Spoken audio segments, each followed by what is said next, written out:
question. So first of all, picking up from your word, let me say that what we are trying to grow and structure, let's call it enablers rather than bottlenecks. Because obviously we all aspire to have structures. And I think the National Film Authority, my office is barely 4 years old. But I think we are a combination of two offices that you have here, which is perhaps your film office and your censorship office. So we do all of that together. And we have taken the time, and I think if you ask your brother and ask other people, when you come to Ghana to shoot, the kind of, and Funke just left, and we are working with Kunle as well, and we've worked with Kene, worked with Moses, worked with, so many people from here. You will hardly get in any country around the world where an agency basically holds your hand and helps you through. And it's incredible because even if I call my minister and I say, we need this because this filmmaker is here or this business person is here wanting to build infrastructure, the kind of response, quick response that I get, like this shoot in Ghana thing we are talking about, immediately he said, let's make it into a national policy to even overact the tax incentive that we are doing, and we are working on that. And so there's so much we are doing to hold your hand, to navigate some of the bottlenecks, and that cuts your time, it cuts your cost, and all of those. Now, when you say that there should be a number of Ghanaians working on the production, obviously, one of the reasons or one of the things that will make any country open its arms to anybody coming to do business is the fact that you're coming to work with the locals, create jobs. I think Nigeria itself will take that position or has taken that position. When you come to Nigeria, work with Nigerians, create jobs, create opportunities, bring investment, and all of those things. And so you can't fault a country for saying that. But the important thing is you can't know the country better than the locals. So actually, by working with the locals, you go far faster. And so, yes, at the National Film Authority, there's a fee. And I want to say, talking about some of the things that went wrong, we put out some time ago, we put a communication saying, if you're coming to work in Ghana, because even if you're going to work in the country, you even need work permit. Now, our permit, the permit we give you also qualifies as a work permit to enable you to work. So there's a small fee that you pay with us, the National Film Authority. And any country, I remember when I shot in South Africa in 2014, in fact, the locals said to me that if I didn't get a permit, they wouldn't work with me. So I had to get a permit. That's how invested the locals were. So when you come to Ghana, get a permit from the National Film Authority. Remember that all the back and forth we are also doing comes at a certain cost.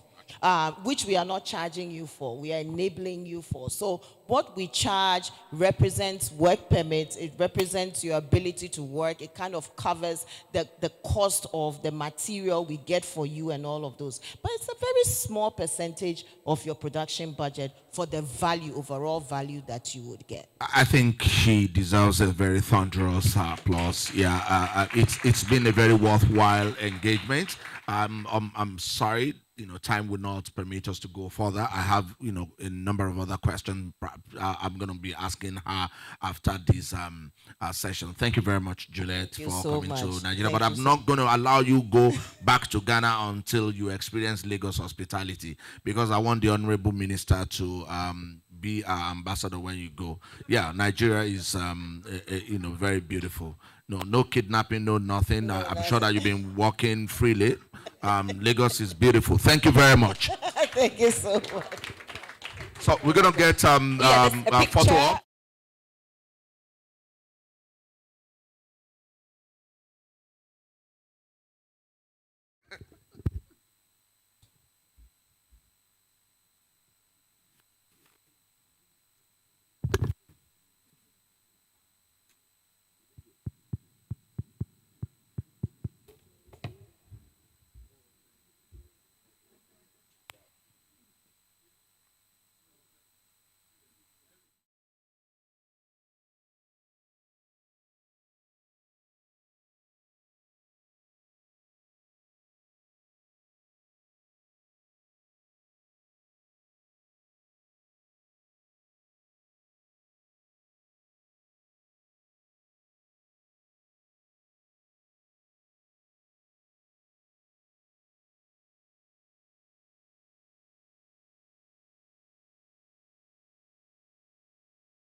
great to have every one of you in the room for us to have this interesting conversation. Honestly, I think the session with Juliet, a lot has been said, and doing justice to this conversation, this panel conversation. And I'm so excited to have you all.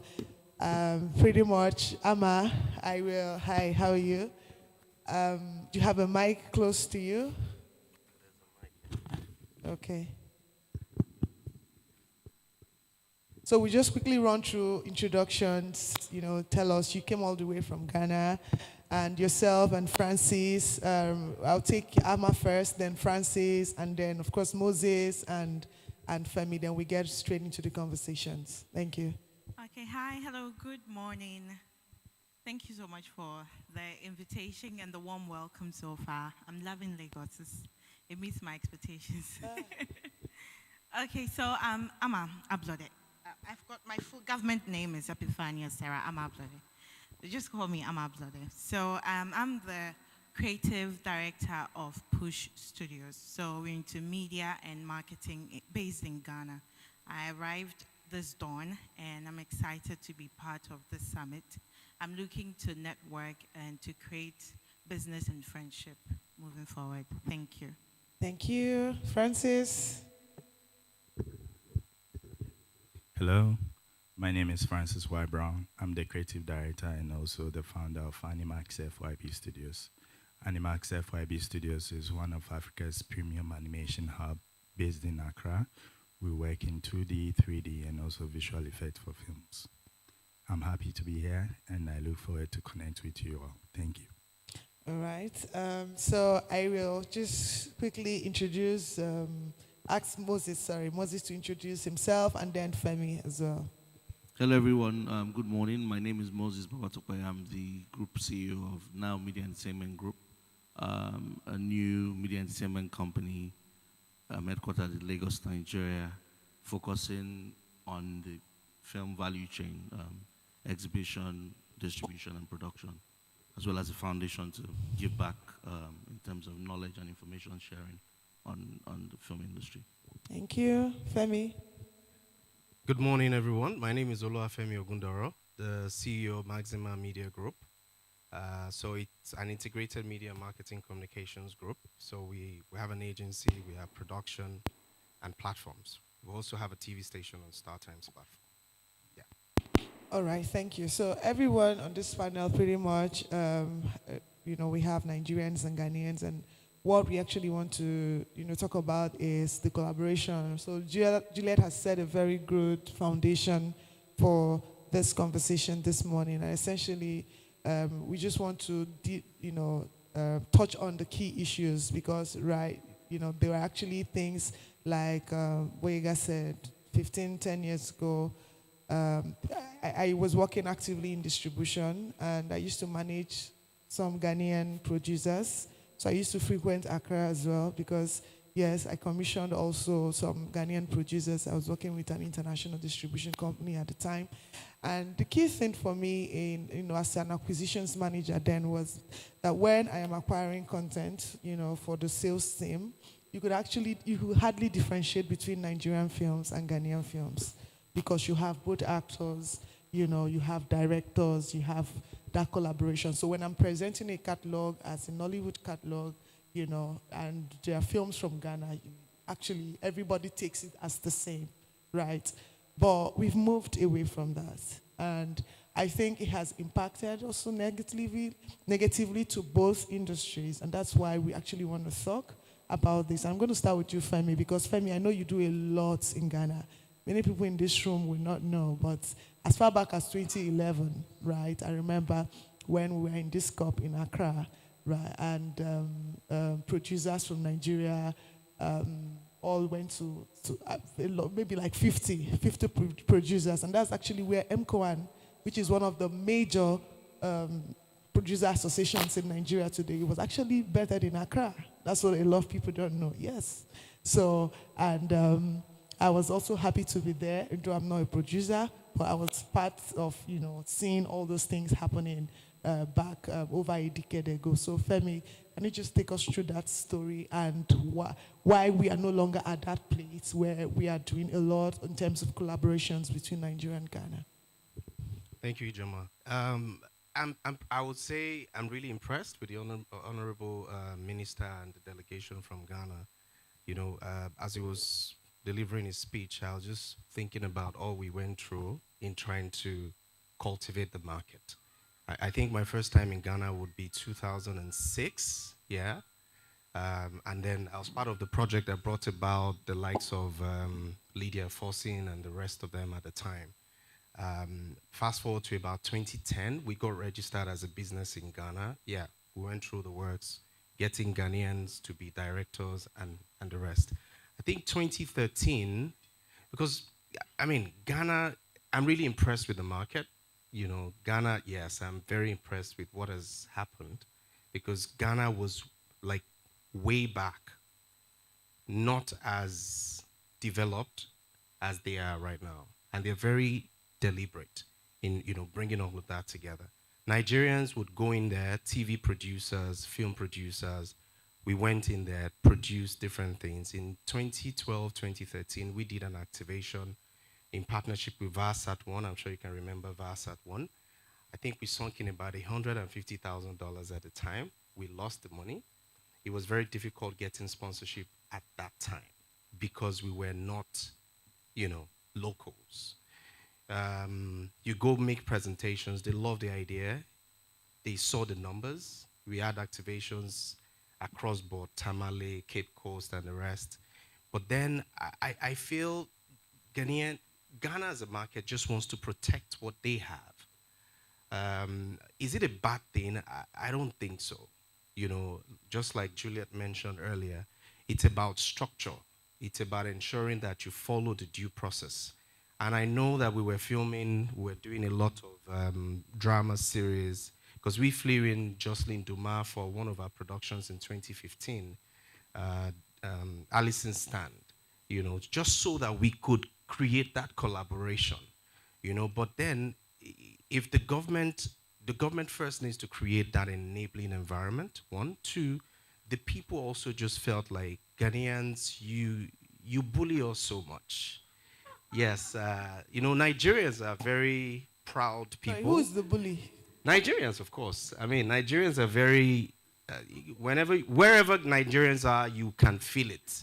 We're unapologetically confident, So we come in there, we tell you, and if Ghanaians see that sometimes, because some Ghanaians, not all, just feel threatened, and I think that created a bit of it.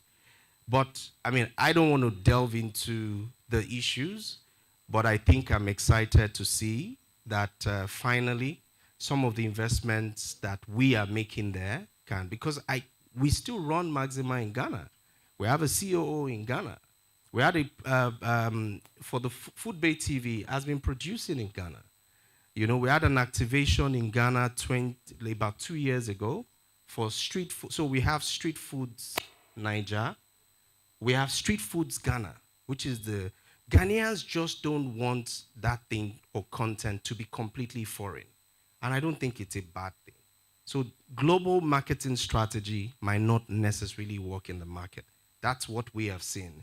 You need to localize whatever content if you really want to include Ghanaians in what you're doing. Local content infusion. Thank you so much. I think that also, speaks. Oh, okay. Interesting. Danny Dama, all the way from Los Angeles. She's actually joining us. Danny, can you hear us? And he was supposed to fly in to be on this panel, but he wasn't able to make it. Danny, can you say hello to us if you can hear us? There's no audio coming from you. Okay, so we just get on with the conversation. Hoping they'll be able to sort out the technical issues there. So Moses, also you have a history with Ghana. Can you tell us more about that? Yeah, and thank you for your submission and your experience. And I think in these conversations, we would have to be, of course, careful not to be political, but we also need to address some of the issues that have plagued what could have been an explosive, partnership. And I think there's still real opportunity for that to happen. And it's great that we have this platform to start off. I think people forget the 2008, 2010, Leila Jansi, Ties That Bind, Sinking Sands. There were some really, really great, great productions coming out of Ghana. Like it seemed from the mid-2000s where there was a lot of Nigerian, Ghanaian collaborations. It just took it to the next level. And then you had Shirley, come up and the films were really, really, really strong. And that birthed, a new generation of stars. And then you get into 6 Hours to Christmas, you get into House of Gold, you get to Cheetah, you get to Devil in the Detail, you get to 2017, Potato, you get, if 2016, Ghana Must Go, Yvonne Okoro. You had succession of hit films that were doing well in Nigeria and in Ghana. And it was doing well seamlessly. But for some reason, complacency on one hand, and I have to say, without patting a shot at my Ghanaian brothers and sisters, I think between complacency and some kind of protectionist ideologies, with a film industry that was essentially very, very independent, on both sides it's independent. Nobody has really had the kind of institutional support that it requires to blossom. I think that then hindered the growth on the Ghanaian side. That's essentially what we saw. That suddenly films that would normally do well, even being Nigerian films, also not being taken and not being seen or wanting to be seen. And then there were also issues around productions and production becoming expensive and becoming a little not unfriendly. And I think those things affected what was a very organic, relationship. But it's great to see over the last 2-3 years, and I have to credit Juliet for the intentional approach of seeing that we can actually build regional industries, even before we try to take the whole of Africa. We have so many similarities. The stories and the experiences are very, very similar. And it starts by doing something more strategic with like a government parastatal like the Film Authority. And that's where, things like the Africa Cinema Summit and having the delegation here is very, very important so that we can understand ourselves better. We can speak truth to some issues and we can, do our best to kind of fight the barriers that exist. And we can share the information that all these films I've listed are not, figments of imagination. Is what has happened. There's been proven success, with the collaborations. And we've made stars. Jocelyn Dumas has millions of followers. I believe, what's his name? John Dumelo, who's going to polish on it. Yeah, Majid Michel, who's going into, I think he's in one of the big blockbusters coming out December. And then on the Nigerian divide, you also have superstars. So I think that if we can get past all the issues without letting them become scars and getting into future conversations, I think there's a real big opportunity, not only locally, but even in the diaspora. So, and that's another topic entirely. And I hope that we go beyond just showmanship, where we're showing here and it's another box that's been ticked, to really, progressively and in our own various pockets, find ways to truly work together. Thank you. Amma, so yeah, the Ghanaian perspective to all these things. Yes. The Nigerians have been hitting very hard, so Yes, it's good to also hear. I kept wondering, okay, so should I become defensive or not? But I think that two things can be correct. I agree with what Femi said to an extent, that we seem to be protective of our turf. I'd say yes and no to that, because we also have an influx of foreign content in Ghana, that we have Ghanaian filmmakers and actors and actresses being so concerned. There was a time that we even staged a protest against that. And the concern was So how against Nigerians? no, or not generally? Nigerians, but the influx of foreign content, especially on prime time on television. And the main concern was how localized this influx of foreign content had become. So if you watch primetime television in Ghana now, you're likely to see an Indian telenovela or a Venezuelan, Mexican, and it's been dubbed into our local languages, which means it's reaching more of the masses. It's captured all over. And after these shows, they have talk shows, people call in and they're so defensive over the characters, giving them advice and whatnot. So it's not so true that we are so protective of it because the audience like it. They're falling in love with it. And as filmmakers, we are concerned about that. But we are still open to working with other people, especially Nigerians. Now that brings me to where Moses said, we have proven records that collaborating with each other yields a lot of success. That's how we got to know, fell in love with Genevieve Naji or Motola, Emeka Ike, Ramsey Noah. I have my own story about that. Calling this number because I wanted to speak to him. But with that success, I also agree that there was a level of complacency on, I wouldn't say only on Ghana's part, but both parts. We didn't build on it. I think at a point it became more of an individual interest. Ghana was looking out for themselves, Nigerians were looking out for themselves, and we stopped holding each other's hands. But it's not too late. This is why we are here discussing how we can come back to that moment and become bigger than we've ever been. I think Nigeria is doing a fantastic job, but you can do an even better job working with us, and then we can extend the same collaborations to other partners, because that's how we can protect our industry. Otherwise, we're going to go back to where we're coming from, where foreign content just took over our audience, and we won't have any place. So let's come together and work together to be better.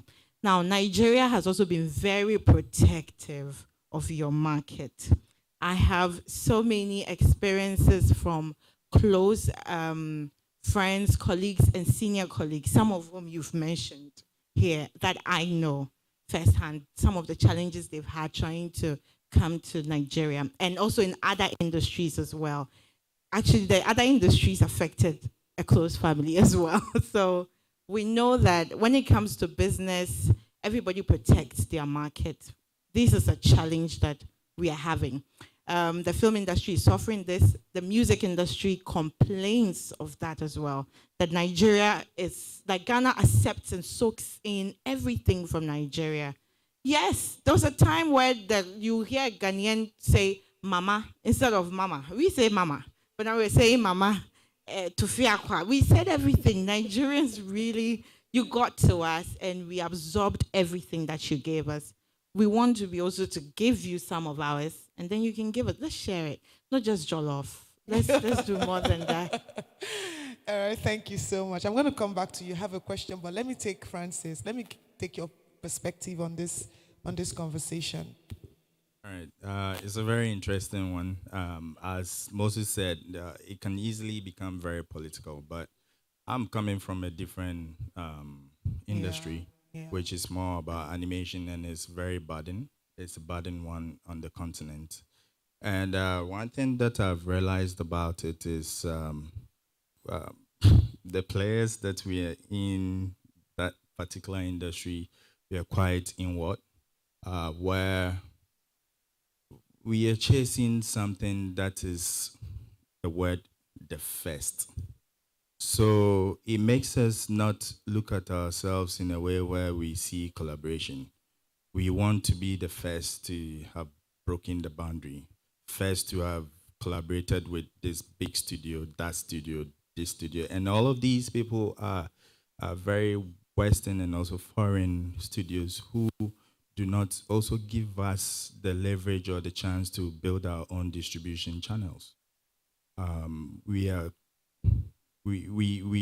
tend to not see the numbers that we have or the power that we have on the continent. And when I'm talking even this, I'll extend it to other countries, not just Nigeria. intra-Africa trade, where we see Africa as one country. Animation is a very universal language. That's why if there is any big animation that is released, it gets billions of dollars. So it means that we need to kind of look at ourselves as, oh, you have this talent pool, I have this talent pool, we can come together and produce it. With that, we can also leverage on our population and build our market through that.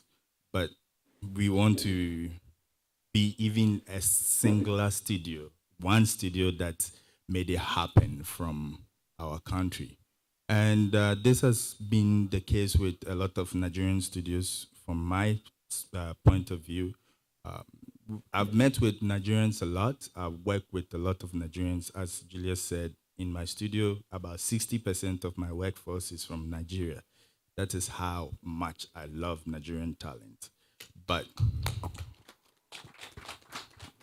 the but is the moment, and I also ask myself, why is it that Nigerians are not collaborating with each other? When they come to Ghana, they work perfect. But when they are back home here, they don't want to even work with that same person who sat in my studio and they were working next to each other. And it's a very weird situation that I'm trying to figure out. Yeah, so that is it. We go to ANSI. ANSI is the world's biggest platform for animation at France, in France. And we've been there like 3 consecutive years where we had our booth. We all had our booth for the first time there. And we sort of, we are just opposite each other when it comes to the pavilions. But the funny thing is, we don't even interact. We are chasing the Belgians, the French co-producers there. Like, we hardly talk to ourselves that, hey, what are you doing? How can I plug in? What am I doing? How can you plug in? Hello? Okay. So I think it's more about the mindset first, and also how we are not seeing the potential in ourselves than always looking at someone to come and save us. Thank you so much, Francis. And just speaking to, thank you. Yeah, it's very interesting because last year I was in Annecy and I wasn't here there this year, and I saw the Ghanaian booth and the Nigerian booth. Of course, thanks to the French embassy in Nigeria that has been supporting both Ghanaians and Nigerians to Annecy. I hope I'm correct. I know about Nigeria, but I don't know about Ghana, but I know that the French embassy, the same.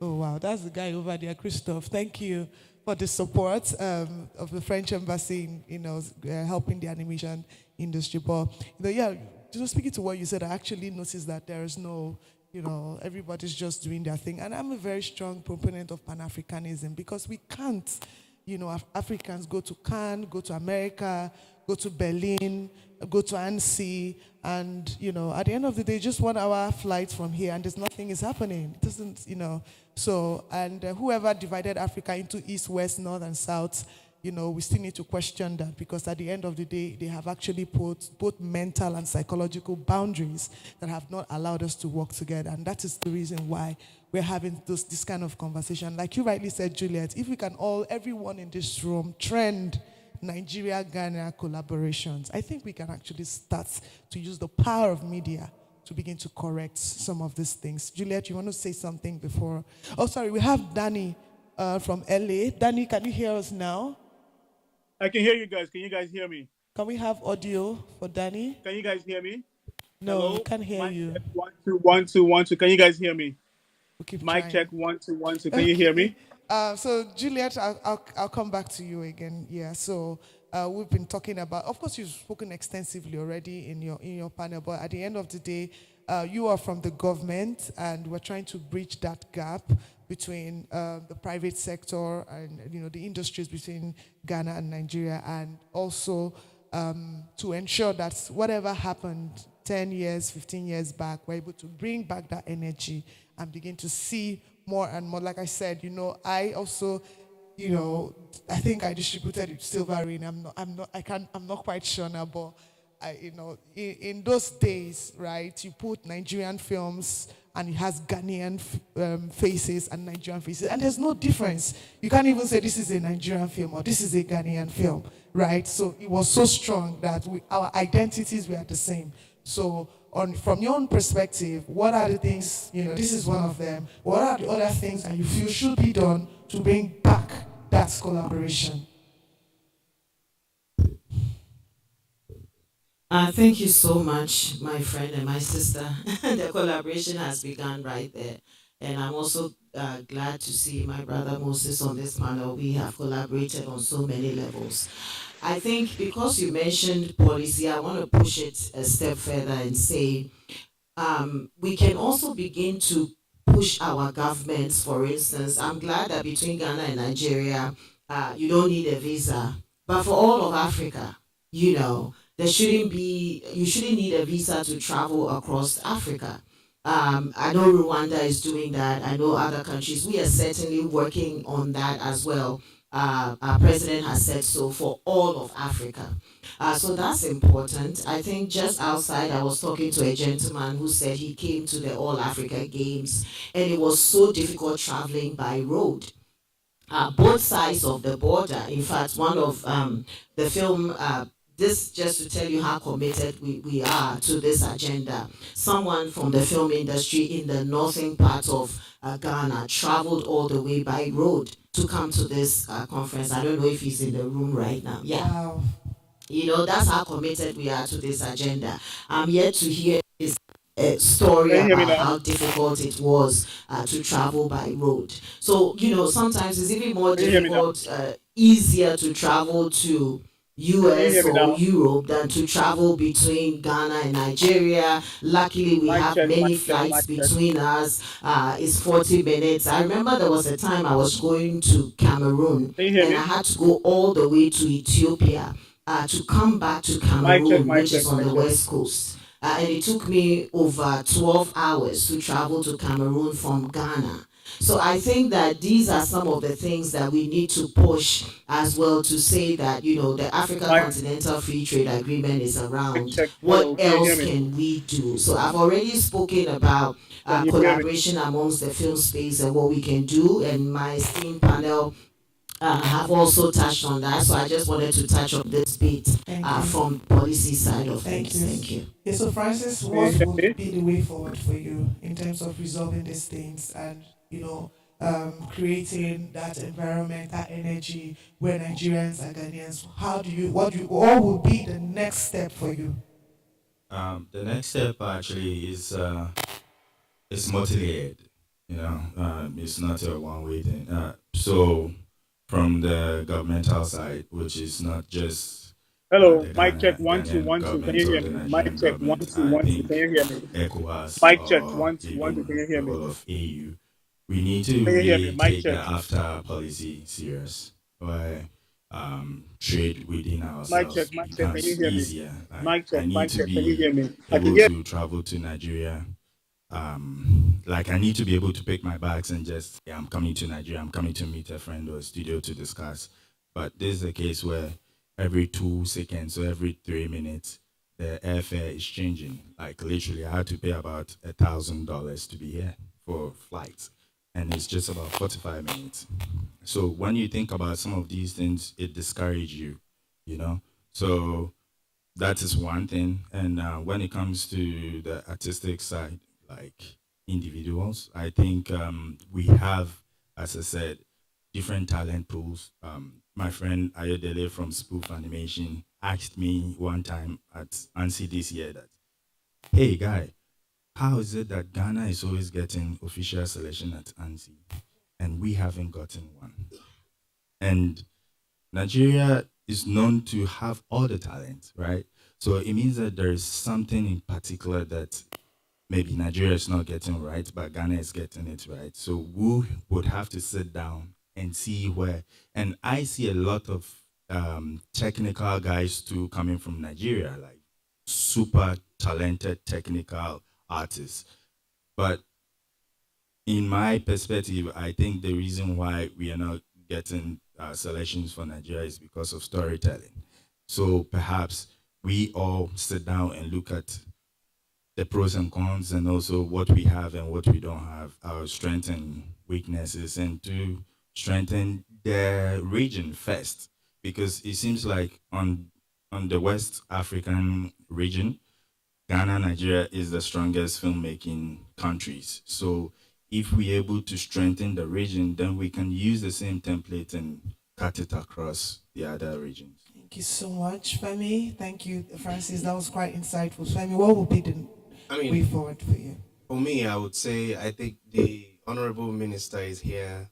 You've spoken very well. I would say that you have done well, probably in the last 4 to 5 years. Prior to then, it wasn't like this. Way forward for us would be make it a lot easier, because a lot of people just don't. The challenge I see when Nigerians go to Ghana to work is the legality of their stay.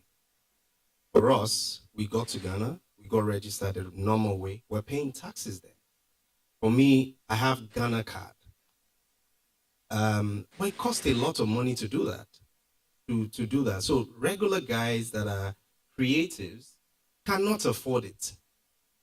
You know, if I have to, and then on a yearly basis, I have to renew my residency in Ghana. I think I pay maybe almost $750 or so, 5 something. It's quite expensive. Regular people, and this is not through. Initially, used to be through the our lawyer, but it got to a point we had to go directly. So my staff and myself, my team will go there and then we'll fix it. If you look at that, I checked in Nigeria. It's not as expensive for Ghanaians to operate here in Nigeria. So legality of your stay, 1. 2, reorientation. Can you hear me? You know, we have tested a lot of things. We have invested, I can say that. We have an office in Ghana and we are paying taxes right there. And we have trained a lot of Ghanaians. Like you rightly mentioned, Nigerians are very strong when it comes to equipment and all technicality of this production work. So we get to fly people either from LA down to Nigeria, because there was I think 2 years ago, we needed to film a particular show. We flew that person down to, brought him down from Washington, D.C., and we had to film in Ghana. Now, can you hear me? That are really good in Ghana are super expensive as well. They charge in dollars. We flew that person so down to, brought him down from Washington.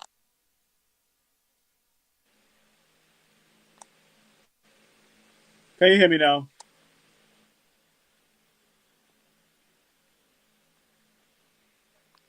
Mic check, 1 2 1 2. Mic check, 1 2 1 2. And now I can't hear them.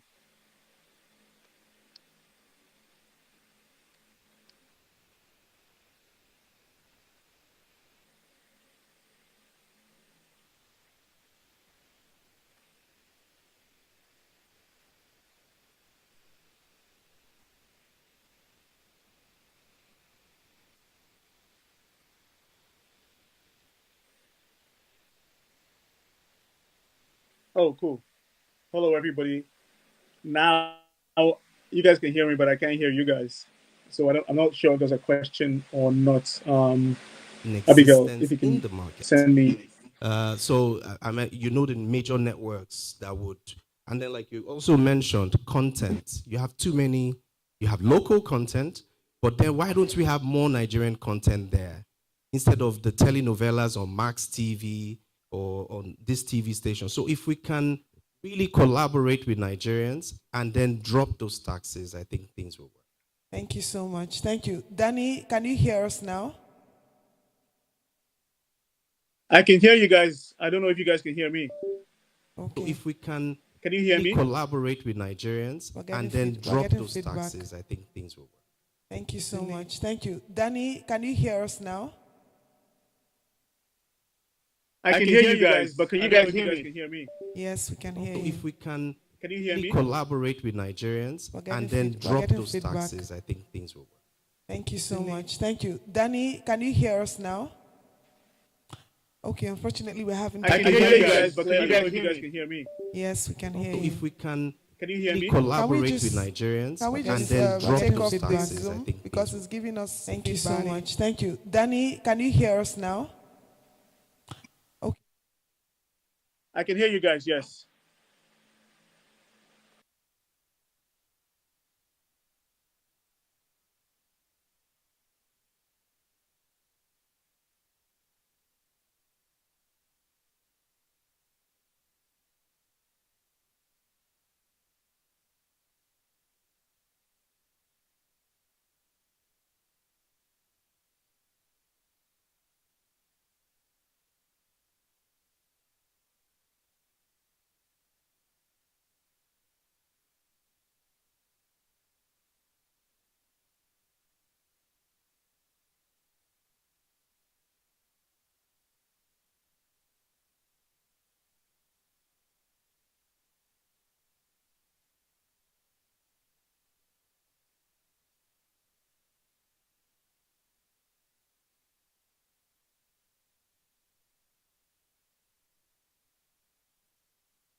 To also be realistic in all of this conversation, collaborations are not easy. The real sense of it, particularly creatively, there are egos. There are so many things involved. Even we as Nigerians collaborating with ourselves can be challenging. Not to talk of collaborating as two different countries, but it has been done. It can be done. It has been successfully done, and I think we need to highlight the learnings, what has worked well. I think we have a role to play, particularly with the intentionality of both governments and both agencies and the platforms like NIFS and Africa Cinema Summit. Let's go back to all those things that worked then. Let's create like a memoir. Let's create things. Let's hear people's experiences then. I think people can draw inspiration from that. I think it's useful to bring that back because we have, like I said, it's a whole list of very successful endeavor that has gone on. So I think that's important to have a highlight. I just also think that we need to create incentives for this kind of collaborations.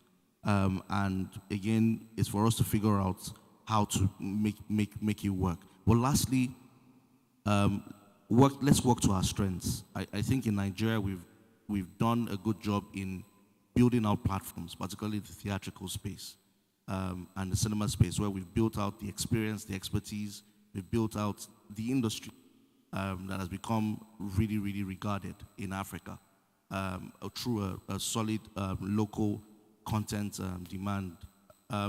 So what can we do to bring that expertise to Ghana? and help push the Ghanaian industry. Because what happens is, it's not that we don't want to take those films that you're talking about, but the consistency of the product and the quality of it is not enough, or it's not compelling enough as it used to be. And that's of platforms. And I think that that's a real opportunity.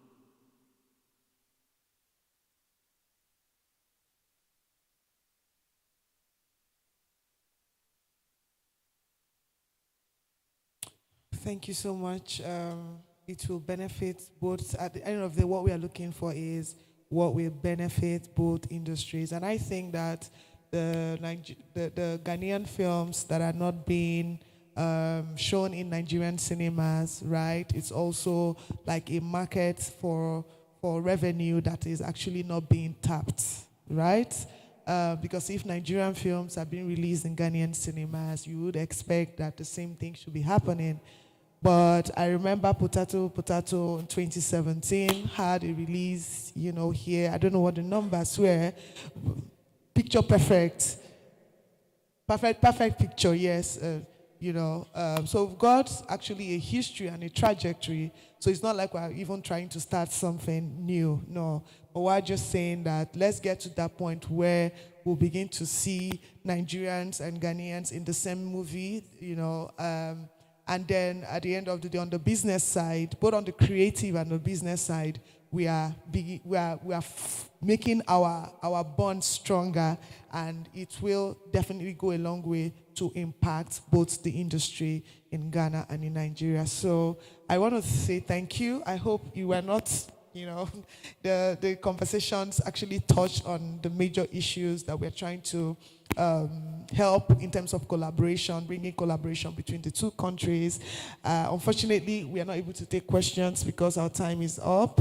But everyone here, they are here the next couple of days. Just to let you know, this evening, in the presence of the Ghanaian Culture Minister, we're having a delegate reception for the Ghanaian delegation here at the summit. So at 5 p.m., just out there at the Kanu Terrace, we're going to have another reception. And then tomorrow, courtesy of our partners, the Film House, also going to have a networking dinner for the Ghanaian delegation at the Film House Cinemas in Lekki.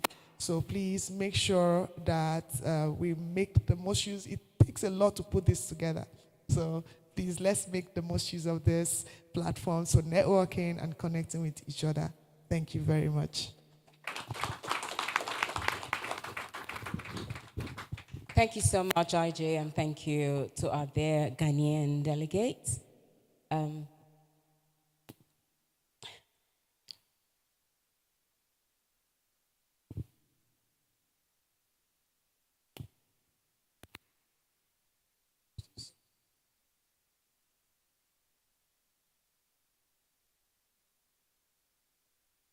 Our next session is on the Film Finance Forum. So here we're talking money. IJ.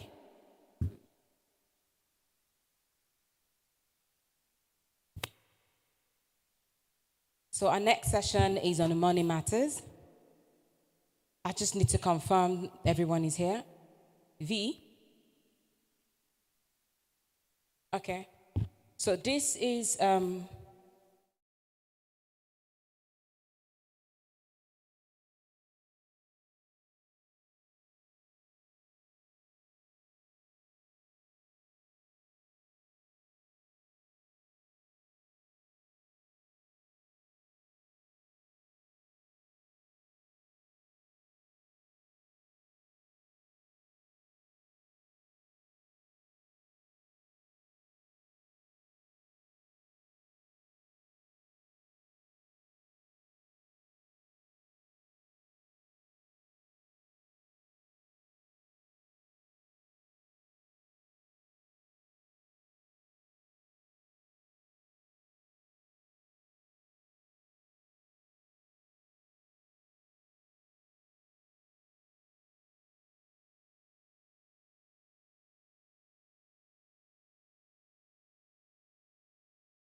We are going to have up to 3 fund managers on the program.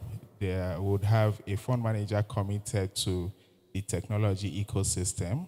We would have another fund manager committed to creative ecosystem, and then we'll have the third fund manager committed to the fund of funds.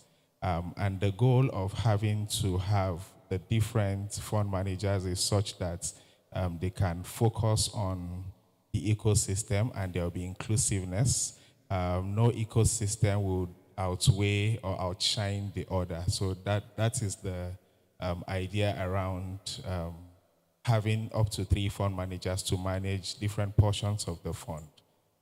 So part of what government had also done is to support the program with a 30% first loss. So there is the government contribution to the equity fund, and the fund managers are expected to also raise capital. So they are expected to raise additional capital. And the model for funding creatives or people in the tech ecosystem is such that for every $50 that the government gives me as a fund manager, I have to match their fund with another $50. So if I choose to invest in startup A, and I choose to invest $10 in startup A, the $10 I'm investing in startup A will be $10 of the government fund and $10 of my fund, such that everybody has a skin in the game and nobody treats the funds as though it's a government money and we can do what we like with it.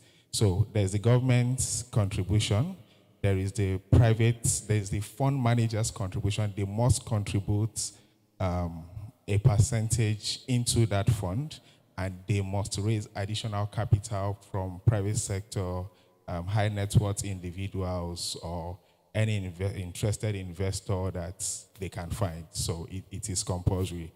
And in total, government is only giving them half of their total capitalization. They will have to raise the additional half of it.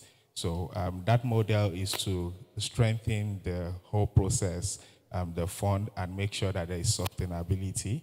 I must also mention that the equity fund is a revolving fund for 10 years. So it's not a thing of there's a call for application and then it closes in a couple of months or 1 year. No, it has to revolve for a period of 10 years. And for the fund of funds, it's for a period of 15 years. An additional value that the government has put into this is such that every fund manager must invest at least 20% of the total capitalization in regions that typically they will not deem interested in. So for instance, we know that innovative goes where there is money. And that's why you have most of the creatives majorly in Lagos, right? But in this case, the entire fund cannot be concentrated in Lagos. 20% of the total capitalization has to be spread across other states. So where you have creatives in Sokoto, you have creatives in Enugu, you have creatives in Taraba, you have to make sure that you support the growth of the creative sector or technology sector in those regions and states. So that is the idea that the government has put together on the equity portion. Now, speaking to the debt fund, like I said, there are 2 sides to the access to financing, equity and debt. The debt bit, the goal is there are 2 financiers supporting the program in terms of debt financing. The first is the Bank of Industry, and then we'll have the Islamic Development Bank. For the Islamic Development Bank, the goal is just to ensure that all debt requests follow the standard, they are Sharia compliance, just to put it in simple terms. They are Sharia compliant, nothing around alcohol or any X-rated content. But aside that, anybody that can meet the risk acceptance criteria can access the fund. For the Bank of Industry, we have just built a product to ensure that this is fit for startup, because the credit appraisal process in the bank, startups might not be able to meet it. They might not have access to bank guarantees, to assets and all that, but we have built a product to make sure that this program is fit to the startup ecosystem. So that is it for the debt portion of the access to finance. Now, the third pillar of the IDICE program, I'm sorry, I know my slide is up now, but I've moved on, so maybe I will not follow the slide. Yeah, because of time. All right, so the third portion is the policy and advocacy, and the goal here is just to support the ecosystem with the right policy, advocacy, and frameworks. There's been a lot of conversation here around supporting, around collaboration, international collaborations and all that. So beyond that, what are we also doing locally to support pioneer investors, people being able to recoup their funds, and what does the ecosystem need? So there'll be a lot of ecosystem engagements just like this to address the pain points, to push a couple of bills, and to also operationalize existing acts that can support the ecosystem. Because of time, I will try to round up here. Lastly, on the program, we're still trying to raise additional capital. So we are looking for knowledge partners, platforms like this where we can speak regarding IDIs and let the ecosystem know what we are doing and what we are doing differently. We're looking for financial partners who can further provide funding, especially debt guarantees, because we are dealing majorly with startups. And then we want ecosystem enablers, just like you, who can also enable the program in terms of pitching our voice, pitching our ideas, and in every other ways you can support the IDICE program. So in summary, our message to the creative ecosystem, this is more of a creative platform, is that IDICE will be supporting in terms of training, upskilling, refurbishing innovation hubs, providing access in terms of equity and debt to the creative ecosystem. And we're going to be having a couple of engagements to discuss the pain points, the required policies and acts that would strengthen the ecosystem. Thank you very much. Thank you. Thank you. Let's put our hands together for that. And I'll say that, good morning, everybody, and thank you for having us. I'm looking at that clock. It's really giving me a lot of anxiety, so I wish I didn't have to see it. But so we'll just quickly dive into the questions. You know that, for us, film finance is a significant headache for us in this industry. The access to finance, access to patient capital. I've heard some horror stories about people borrowing money at 40% or more, which is obviously, just not a sustainable model for us. And then also, like, if you go to the financiers, they tell you to bring your grandfather's, birth certificates and all sorts of things. And, again, it almost feels like the financiers are doing asset-based financing and not really film financing or financing IP. So I'd like to start with the money men on this side, because I've currently PwC, we're doing a lot of work with the development financiers, and we've found that some of the issues that they have, and even the commercial financiers as well, that it really revolves around their knowledge and understanding of the industry and their knowledge and understanding of the needs of the industry. So maybe starting with you, Promise, right? I know you've done a lot of successful deals, you've financed a number of projects, but this is now film. What are your thoughts around financing IP, a pure IP financing, where you, the bank, you're using the IP as the collateral, and the IP, if it doesn't work, you're able to take that on and monetize it yourself? What are your thoughts around that? Because it seems to me that that's the bane of our problem, being able to get the financiers to accept that they want to finance just the IP. All right. Okay. Thank you very much for that question. And say good morning to you all, and then thank you to the organizers for putting this up. Let me just go straight to your question because of time. The IP thing is not strange. We've done it before under the Knowledge Fund Product Program. But that was purely IP, right? And the program cuts across the film producers and then even the equipment suppliers. They never put down their mother's head or their grandmother's head. It was purely on IP in actual sense. And then about 25 films were funded from that project. 40 films were approved. Yeah, the program started from 2015, but as I speak to you, there are about tens of them that haven't gone beyond the post-edit stage, right? The experience for us, we wouldn't cry over it because we learned a lot.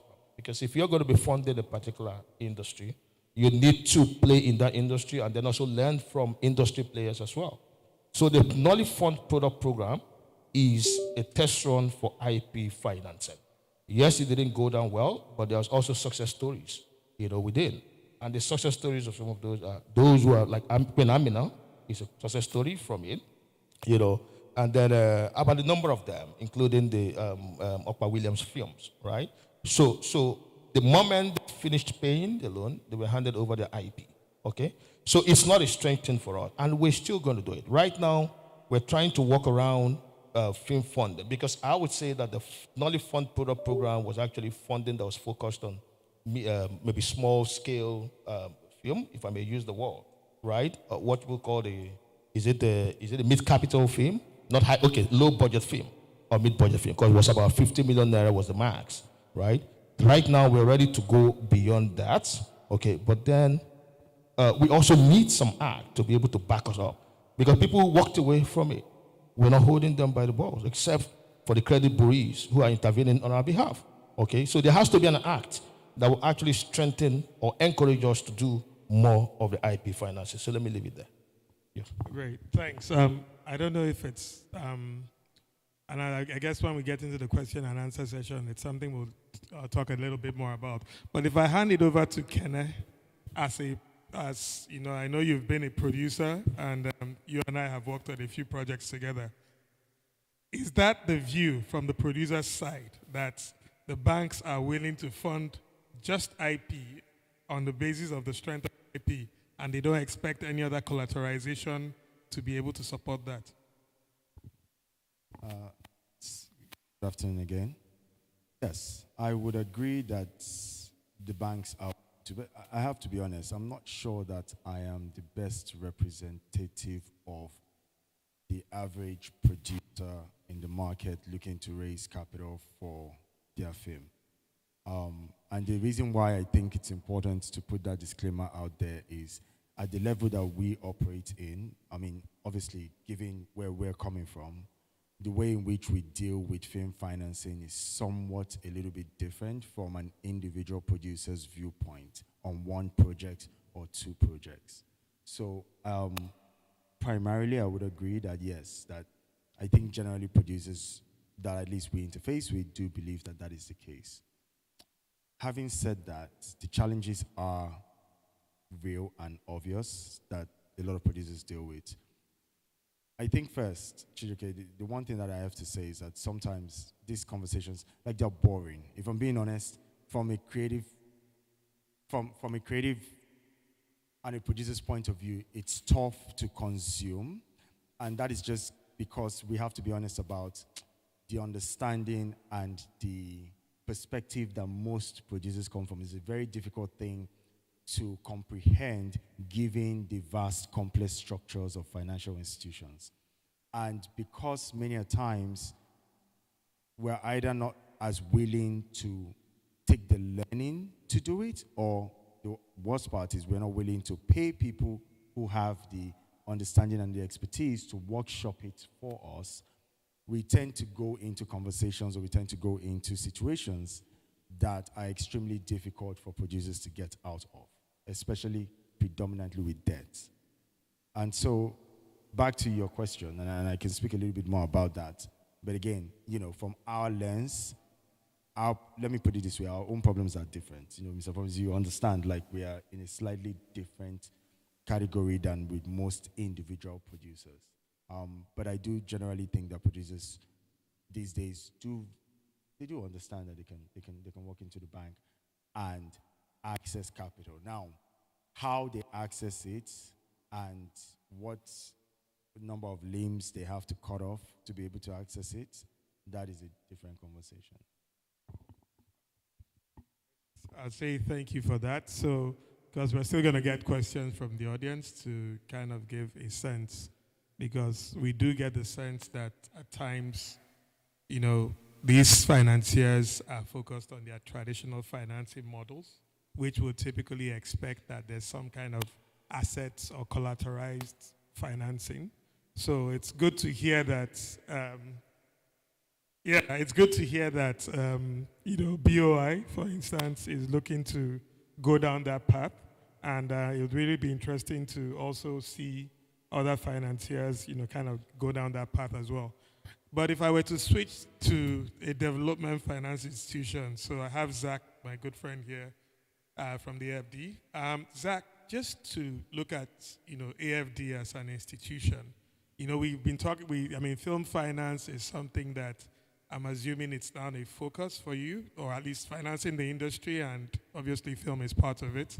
And, your presence here is also testament to that. Could you tell us a bit about the philosophy of the bank and how this industry and financing in the industry, aligns with your philosophy of the institution? Sorry. Thank you. Thank you for having me here. So I think in terms of film financing, it's got massive potential. From AFD's point of view, there's the economic potential, there's the social potential, which in particular for a development finance institution, we really is key to focus on. And I think from that social point of view, it's especially the film industry is very labor intensive, and Nigeria has 40% youth unemployment. So from a development finance institution perspective, the film industry is a massive opportunity for the creation of high quality and employment. For AFD, that's really one of our strategic pillars in Nigeria. It's vocational training. We spoke about it. We dedicated one of our panels at our 15-year anniversary to vocational training, and it's ensuring that there's youth in Nigeria is trained for the roles in the finance in the film industry. We've conducted studies with our colleagues.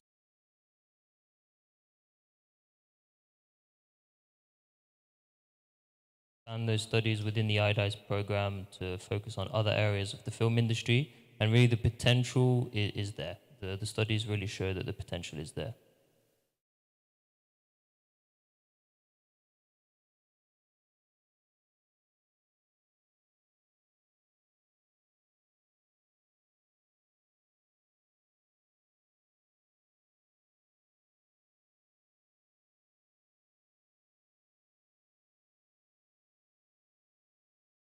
Security, urban transport, etc.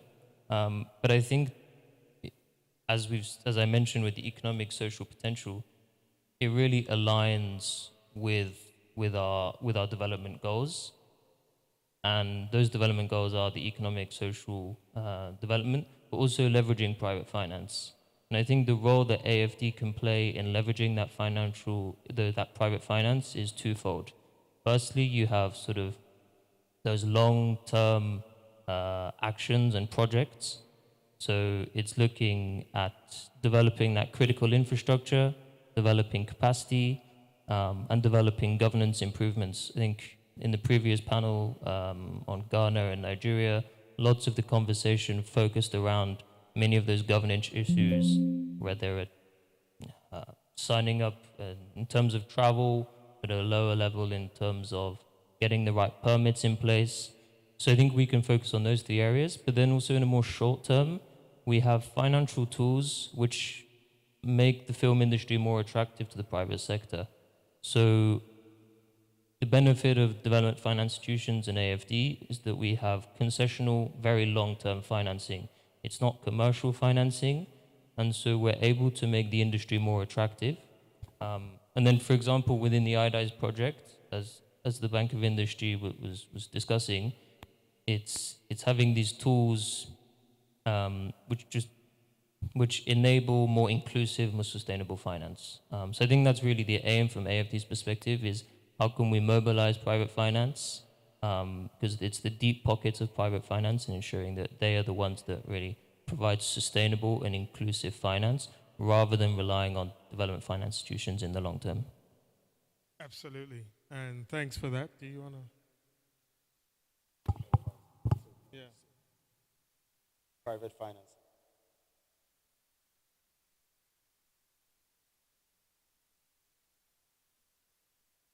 Okay. All right, thank you. And maybe we could just pivot a bit. And I'm liking the sound of that. And it looks like there's obviously some level of the partnerships that you're looking to develop. So, Zach, do you want to talk about some of those partnerships? I know you've kind of touched on it, but if you just, just drive a bit deeper into the partnerships. Yeah, sure. So obviously one of the partnerships we had is under the IDICE project. And I think what's so great about the IDICE project is that it brings together so many actors. We have the federal government, which is really pioneering the project and pushing the project. We have Bank of Industry with their insights in terms of financing. We also have 3 separate financial institutions. So we have AFD, we have the Islamic Development Bank, and we also have the African Development Bank.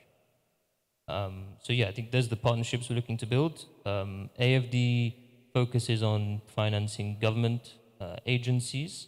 So we're really looking at those government strategies, ensuring that government strategies are in place, and then supporting the implementation of those government strategies, but also making sure that those government strategies are industry-led, ensuring that they respond to the needs of the industry, and not just the strategy that comes out of nowhere, but really making sure that they're grounded in the challenges which the industry currently faces. Absolutely. Thank you for that. And it gives a bit of clarity. I'm sure Kede was also already wondering whether he should go and write a letter to AFD for financing. But I'd say, just to kind of switch gears to Babatunde. So thinking about, you've talked about IDICE, right? Can you tell us realistically, like, has it started? And how can we start, accessing that finance, whether it's from an equity standpoint or a debt standpoint, realistically now? Because we have filmmakers who are already thinking in their head, oh, there's cheap money from government. So can you tell us, first of all, the start date, when can we start accessing? And then secondly, what are those key things that we need to do to get ourselves ready to be able to access finance?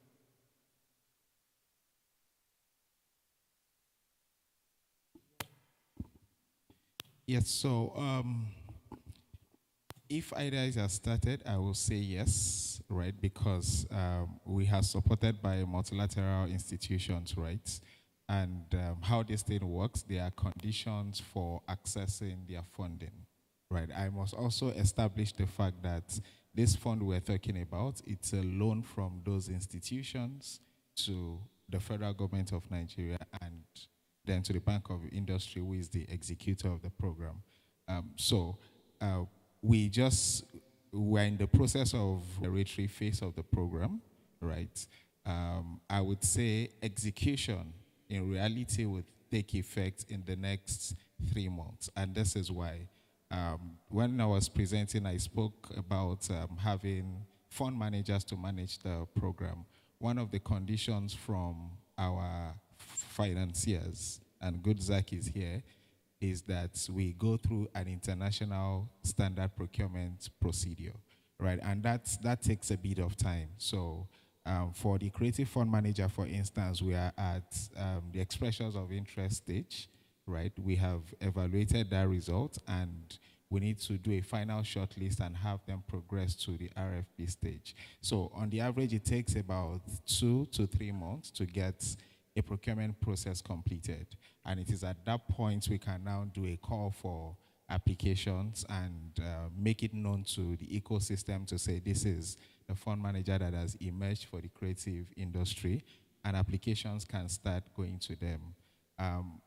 Also, they are independent people, so the applications, BOI has no say in their investment decisions, right? Because they have a skin in the game, their money is there, private sector money is there, so they need that independence to be able to manage the fund. So this is not, government is not going to get into this in any way. It's more like a private sector intervention in the way it is structured. So, but to go straight to your points, I would say 3 months from now, we would have closed out every preparatory activities and We'll make that known to the public, whoever has emerged as a fund manager. And for the debt portion, we're also finalizing terms with the Islamic Development Bank because some of those funds will also be routed through the Islamic banks, the likes of Taj Banks, Lotus and Co. So engagement is ongoing. I will still keep it within that time. 2 months from now, would have closed out on all those contractual engagements and we'll be able to put everything in the public. So is there a framework in place that the industry can start so people can start getting themselves ready? Or is the framework going to come after the 3 months period? So I would say is a standard framework that will be in place. And by standard framework, I mean, if you have to raise capital today as a creative, the fund managers will not come with anything new. What plays out in that ecosystem? How innovative are you? How scalable are you in terms of your innovation? These are the things that helps them make their investment decisions. So I would just advise that we start putting a document and all that together. They're not going to be document heavy, but your innovations, your ideas have to be investable, they have to be scalable.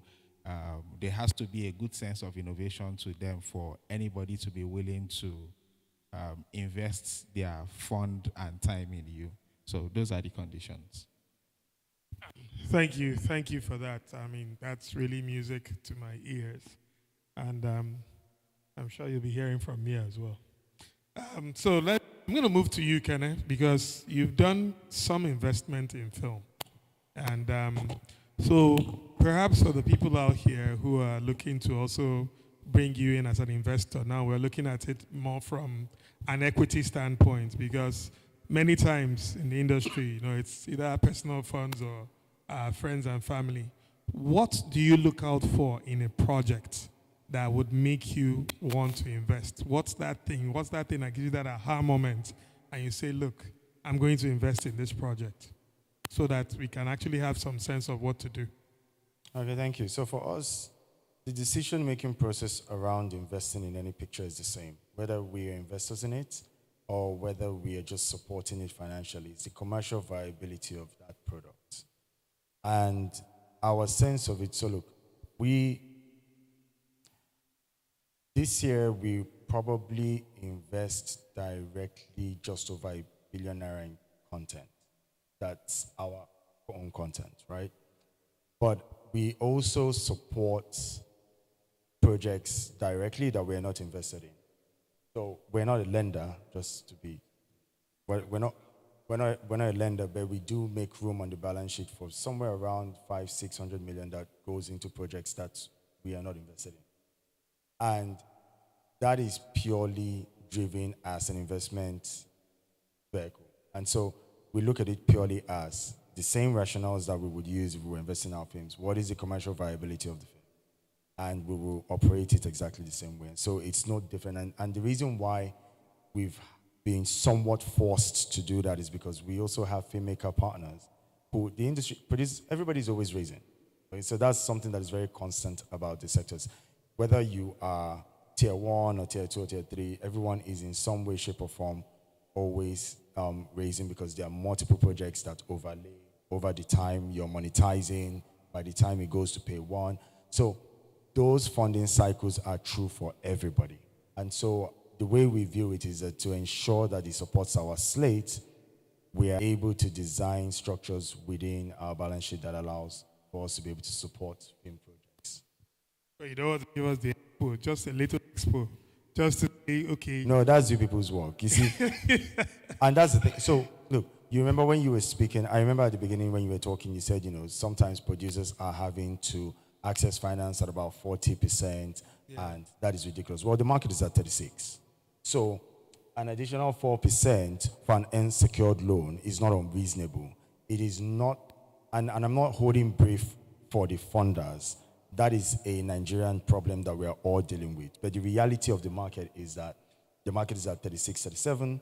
So that additional percentage point on an unsecured position that you do not have a view of monetization is actually not bad pricing. But having said that, I think that just sheds even more light on why the things that the likes of BOI are doing are quite transformational for the industry. Because they're still one of the very few that are actively supporting. And look, I've worked with the BOI very closely for many years. So I've also seen them take risks in purely for the stimulation of the industry, and have seen them lose money actively in the bid to drive growth in the industry. And so that is not a bet that a lot of financial institutions are willing to make, and they continue to make that even up to this point. Right? And so that there's something to be applauded about that. But the conversations on the other side of the aisle with the other financial institutions, or more the commercial banks, I think that that conversation goes way beyond this summit. They need Jesus in their lives. So it seems to me that, because really when I was talking about 40%, that was when the rates were like 16%. So now the rates are, have gone haywire. Maybe those guys will be taking 80% now. Everybody should, because everybody should be queuing outside BOI's door. Yeah, so maybe the last question is for BOI. I know we just have a minute left, but it's in terms of capacity. This industry, we need a lot of money. We need a lot of money. And it's around the capacity of BOI and similar type of concessionary financiers to be able to bridge that financing gap. So I'd like you to talk about it from the BOI's perspective. What's your view around this? Knowing that now, a commercial bank is totally out of it. And in fact, when I see the commercial banks playing around, I'm wondering, what are they doing? How are they, well, they've, some of them now, these commercial banks are listening in. But to be honest, some of them have talked about film and wanting to play in that space. But obviously, their rates are outrageous. But we have a funding gap. And the funding gap is not going to be bridged by us from our pockets or going to talk to someone. So banks like BOI, what is your view around your capacity to bridge that gap? And perhaps IDICE as well. So what is out there to be able to help us manage this mad interest rates, regime that we are in now? Okay. Thank you very much. That's why we keep telling people that if BOI was killed 5 years ago, right, it wouldn't come as a bridge right now. That's why we need to protect BOI. So as much as we give out loan, we also try to protect the loan so the loan can come back and we can revolve it around, right? Now, in terms of capacity, outside IDICE, BOI is planning a 100 billion naira fund, right? 100 billion. And 20% of that is going to go to capacity building, okay? Because the people you're funding also have to be strengthened in terms of capacity, okay? That's on that side. And then for IDICE is also a bridge. $670 million is not 617 naira, right? You see, the fact of the matter is that, like he said, okay, it's going to be fairly distributed, because we wouldn't say, okay, Lagos and Abuja are the centers for that reason. Let's have much of this fund there. So it's going to be national in actual sense. But let me say something on IP. When we talk about IP, forget about the act I mentioned, right? I could give you money on the basis of IP, but there are other factors I have to take into consideration. Because of IP doesn't mean I have to fund all kinds of babasala. Now, the fact of the matter is that if you're telling me that you have a seal deal, right, what you guys call minimum distribution guarantee, and I'm seeing the sign and seal deal, I can give you money on that. Is it not IP? It's IP. But now you look at, no, I'm not just going to fund IP because it's IP. Otherwise, I'm going to film production myself, right? So the fact of the matter is that if you say IP and I'm not asking for assets, then I should be able to have a protective market for it. Now you have a market for that product, of course we can take a bet on it. But we are looking at various ways, to intervene in this sector. Somebody came, he had done film already, about 80% of the film. And I've looked at the guy, he couldn't go the extra mile to get assessment. I said, you know what, get me super guarantors, right? I'm coming, get me super guarantors, or you give me insurance bond. And we're already talking to some insurance companies right now who are interested in giving insurance bond for film production. So there are various ways that we are looking at outside, even asset financing, and so on and so forth. But the most important thing is that the funding is not a problem. Of course, we're looking at funding, capacity building, and you know it too, that you're one of our such capacity. But the most important thing is that we have to protect this initiative so that we can sustain it for a very long time. Absolutely. Also know that it's not just about creative, it's also about industrial manufacturing. Because those in industrial manufacturing, I know of somebody who is the oil and gas, he has funded, he's one of the chief equity investors right now. If you have a good film, you call him, he's ready to invest. So you need to also protect this funding so I can go into these sectors and then build industrialists that can also support the sector. So it has to be a value chain thing, right? So that's how far we can go. But in terms of capacity building, in terms of funding, there's no problem about that. And again, let me also assure you that even if the other sites are doing 40%, we can go to that 40%. We're still on our 10%. If possible. Please put your hands together for them. Yes. The 40% line. Yes. So we're not looking at 40%. Can you go lower? Of course, we could go lower. We are even doing lower now in terms of fund, right? Creative industry anyway. The value action for falls within that fund. We are doing 5% as we speak today. But it's not all rosy because these funds are purchased. Some people say government gives you funds, subvention. I can't remember the last time. Of course, they are backers anyway because we get sovereign fund, sovereign guarantee from them. Absolutely. But let me tell you what we do in the international market. We go to source fund, right? Source fund. This fund comes to us for 3 years, but sometimes we lend at 5 years. A big mismatch. But still, right, regardless, we're still lending at 10%, and we still want to make this funding go around the entire sector. Wonderful. Thank you. Let's put our hands together for him. Well done. Well said. We'll just open up for Q&A. I know I wish we had more time because I have more hard questions to ask, but I'll probably ask them off camera. But so we're opening up for Q&A. Do we have any questions? Sorry, is there anyone taking the mic around?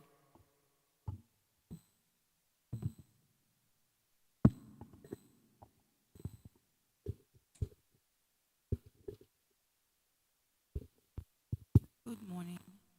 My name is Roberta Orioma. I run a young production company. It's called The Clan. And my question is for Mr. Promise and Mr. Babatunde. You've spoken about these loans, equity investments. I think my question is the reality of it, for upcoming filmmakers. And I say this because I had an experience with BOI recently, in May, because I had a project, a pre-sold project. I'd raised 50% for it, and I needed completion funds, right? So I had approached BOI, and what BOI had said to me was to bring either a collateral or a bank guarantee, and you go to the banks, and for the banks to give you the guarantee, they need a collateral, right? So it's like merry-go-round, so it's like, go to these people, and if they give you, we'll give you. So we don't necessarily need the property, but the bank guarantee will cover. Bank says, you must bring a landed property to give you this guarantee, And then there's a signed contract, you know what I mean? So the project is basically sold. And away from that, we've raised 50% of the funding, right? So when you say then that, these funds are available, right? But how accessible are they for like upcoming filmmakers that are not as established as the people up there, So I think that's the reality of it. Promise, this is for you. No, I didn't. I just let her know that you can come. Actually, if it's pre-sold and you've raised 50% and it's pre-sold, we should have a conversation. But over to you. Well, I'm still struggling to figure out the face. Maybe we're going to talk after now. All right. Because if you say it's pre-sold, means there's a deal already. Okay? We're going to look into it again. Like I told you, banking is dynamic. Right? When the IDICE times she's talking about, by the time we go into the market, experiences reshapes the policy and the times, right? So let's talk about it so I don't waste your time. Let's talk after now, okay? Okay. Right. No, I was just saying tired. It's a talk to us, okay? Yes, there's a conversation to be had. Yeah. All right. Is there? Sorry. So there's a question over there. Fine. Just to say, I'm still not fully convinced that people will fund only IP. I'm still not fully convinced. I still need to be fully convinced that it's IP. I can't come as a filmmaker with a plan without pre-sales or minimum guarantees. It's not a standalone. So he's about to ask the question. Let me clarify that so that you don't publish. Okay. I'm asking on behalf from Africa. Question is to content accessibility as a distribution strategy. So we are talking about revenue generation for content. Like how do we make sure that what our investments gets the appropriate monetization that we need? We've seen situations where producers have good stories and those stories have the potential to travel across continents, across languages, across cultures. But now the issue is, oh, we don't have money to dub it, or we don't have money to spend upfront, possibly because they didn't include it in their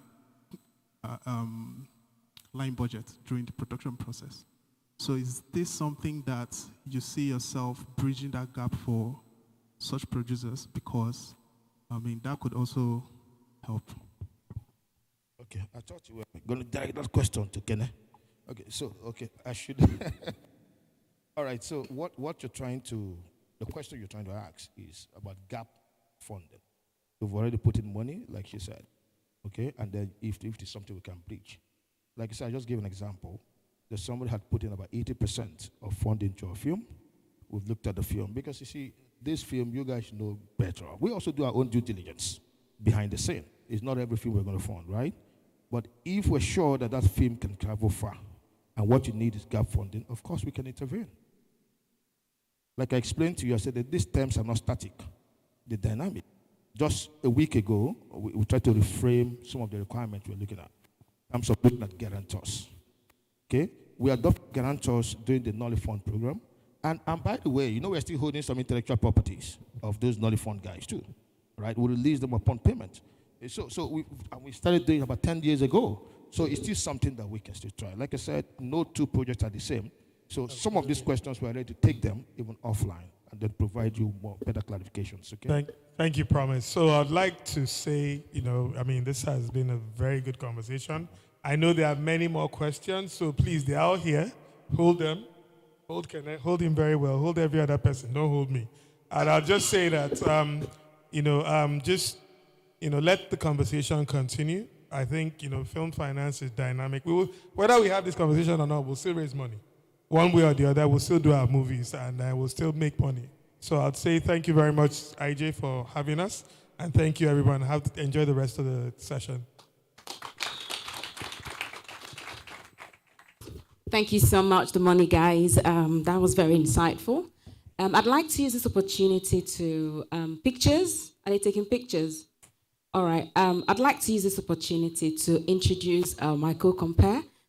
He's been late. We're waiting for him since morning, and he's the very dandy humorous. Can we please give him a round of applause, please? Thank you.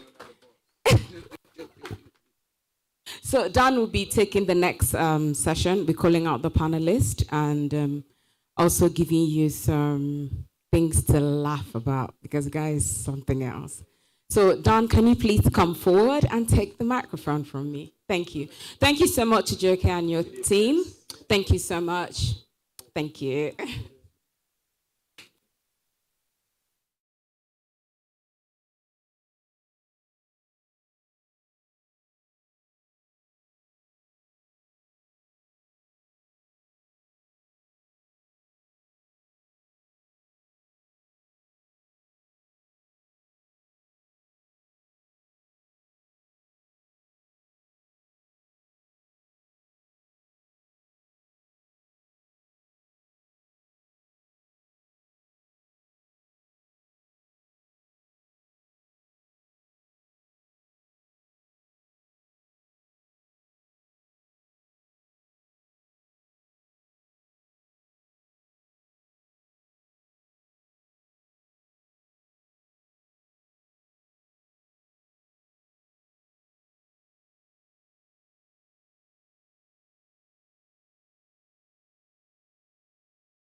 With the money, guys, we're moving to the next conversation.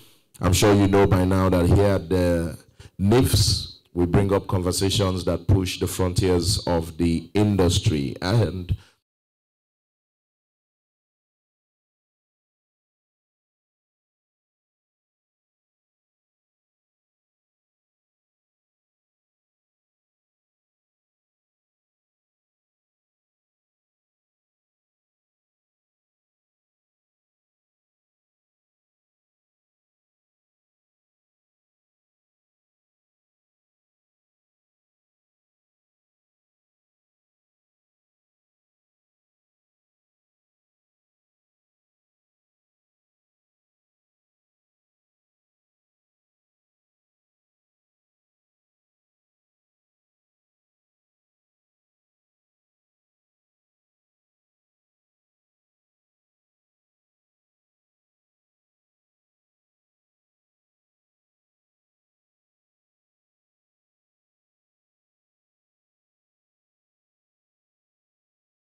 a journey of impact and elevation. And members of this panel in this conversation, the CEO and Creative Director of Basement Animations, Mbotidem Johnson. We'll have our founder as well and convener, Ijoma Ona. Please keep the applause rolling. Thank you. And of course, we're also having the CEO, LP House of Creatives, Ike Nabwe. Please a round of applause as well. Brian O. Wilson, co-founder and creative director of Zero Gravity Studios. And please let's put our hands together for the gentlemen as they all come forward. Ike Nabwe, welcome. All right. And the moderators for this conversation, we're going to be having the regional audiovisual attaché at the Embassy of France in Nigeria, Christopher Pecco. Please a round of applause. Christophe, okay.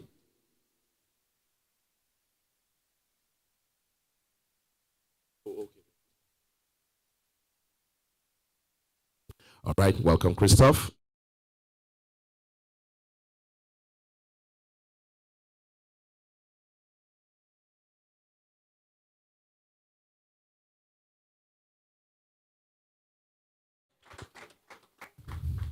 Welcome. All right. This session is going to last for 30 minutes. And then, so I've been told that there's a screen up there by the entrance and exit. So speakers should please be watchful of that. Anyway, this session will start with a speech first by Mr. Chris, and then the panel session will take up thereafter. Mr. Chris. So thank you very much for inviting us today. The French Embassy has been supporting the summit since the very beginning, I guess, in Cannes, in Paris, and in Lagos. And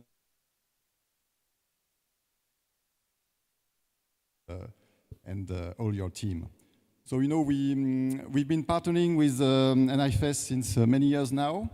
And this year, the French Embassy decided to, with NIFSTV, to have a booth at MIPCOM, to have a Nigerian booth at MIPCOM for the producer, for the Nigerian TV station, so that they can promote their content worldwide. It's the first time that the French Embassy will be having this booth at MIPCOM, and we are very pleased to partner with Ijoma and her team. There will be around 20 studios. 12 have already confirmed their attendance, so we are very satisfied with it.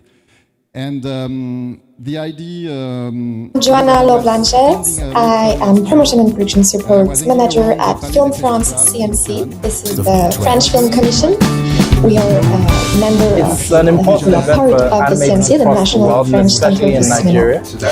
And I'm here to present you the French experience. Animation Nigeria, Everything you need to know, through a female all the reasons why you should work with France, why you should come and film in France. Shine like a million stars, thanks in part to the support of the French Embassy in Nigeria.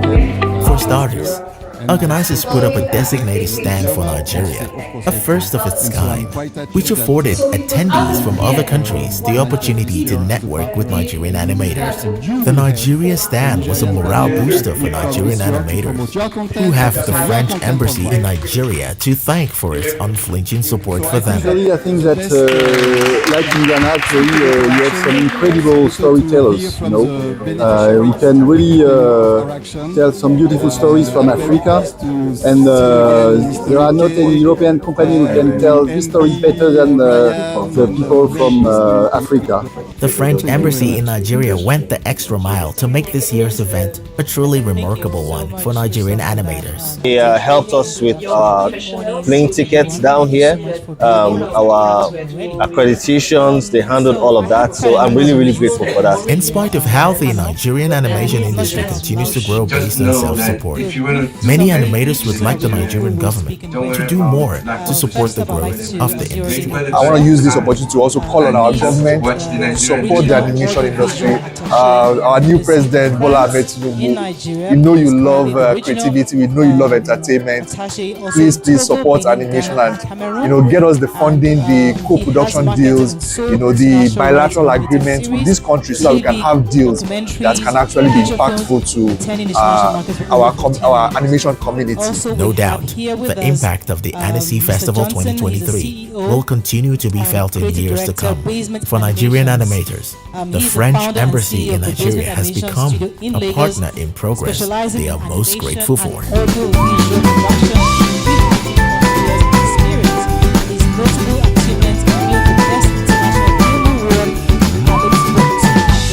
Animations Arts Festival International 2022. Please give him a round of applause.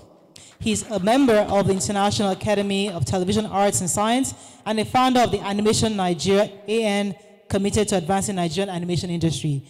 Third, we have obviously our convener, Ijoma now, who is the founder of Nigerian International Film and TV Summit. Please give a round of applause again. We have Mr. Ike Naiboy. He is the CEO, LP House of Creative. He's a celebrated Nigerian film director, screenwriter, producer, and culture entrepreneur. His film, No U-Turn, received a special mention at the Berlinale 2022 Artistic Bravery Award at Durban and won Best Documentary at the AMA and AFRIV. He's the founder and CEO of LP House of Creatives and passionate about communications. He debuted his first film, False, garnered multiple awards while in the 2017 film Sink or Swim and won Best Narrative Feature at the Newark International Film Festival. Please give him a round of applause. And last but not least, I have Brian Wilson. He is the co-founder and creative director of Zero Gravity Studios. Brian is a founder of the creative director of the Zero Gravity Studios in Lagos. He holds a master's degree in computer animation from Bournemouth University. His short films have been selected for international film festivals. Brian has spoken at conferences, judged animation festivals in 2021, won the Digital Lab Africa Award of Animation Story and Amina's Journey, and is passionate about storytelling, animation, Web3 for positive social impact in Africa. Please give him a round of applause. Now, we have quite a bit of specialists in animation in our midst here on the panel, and I think this is quite crucial, especially when we have someone like Christophe from the French Embassy, who they are also talking about the impact the French Embassy has had in the Nigerian film industry. And one of the core issues we've all faced is the growth or the need for the growth for animation in our space. We haven't had quite a bit of that, and we haven't had the expertise or the required skills for this very important part of our film industry. So I'll probably like to have each person take a few minutes to tell us what they do and how, what kind of expectations they might have from the French Embassy, and see what we can do to partner and get better skill sets for this very important segment of film industry. So I'd like to start with, I'm not sure who would like to go first. Let me start from my far right. Go ahead, sir. Go ahead. Let you go ahead, Mr. Good afternoon, everybody. Well, what I do, I'm a filmmaker and a cultural entrepreneur, and working with the French Embassy has been quite an amazing experience. What I like particularly most about working with the French Embassy is that they understand the importance of the developmental level of the industry, which is something that it's always lacking. I remember coming up as a filmmaker, there was not a lot of opportunities. Everybody was pretty much left on their own, and you're just supposed to find your way, so to speak. But with the French Embassy and the Storyme Academy, where I'm a principal coach, we've been able to raise, like, literally from the street, young people who just, first of all, just had an idea to make a film, and that was all they had. No experience, no contact with the industry, and we were able to, work with them from that level. And today we have some of the films, short films, touring and, international film festivals from the first cohort, which just ended in December last year. And we just started a new cohort this January. And with the support of the French Embassy, we've taken these young filmmakers to international film festivals. And the idea that Christophe had was, let's put them on a global stage so that they would learn what it means to produce and to tell African stories at a global level. And it was always an amazing experience to watch how these young people blossom, from just being shy to pitch their own project on a Zoom meeting, for instance, to interacting with international co-producers and discussing big deals, and so it's been an amazing experience. Thank you so much, Ike. Let me come to you. Please give him a round of applause. Encourage him. It's never so easy to speak. Mr. Johnson, let me let you come in here, tell us the kind of work you do and how you've been partnering with the French Embassy so far. I'm a producer in the animation industry. I run a studio based in Lagos. I'm doing that for the last 16 years.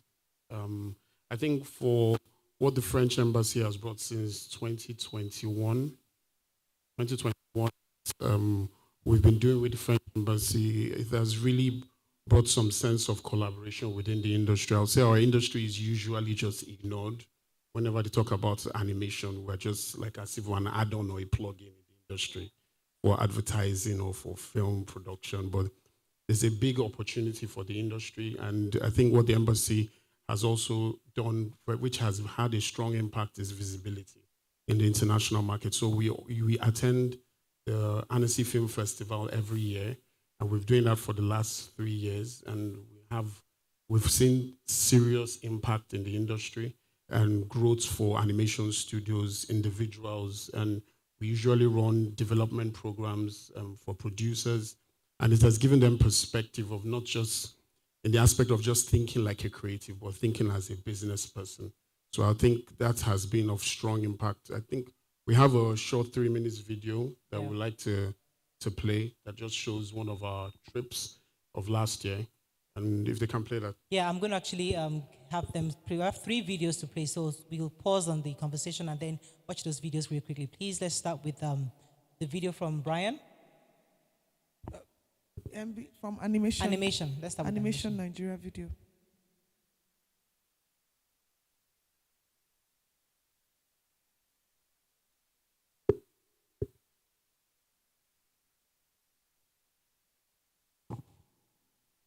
Think.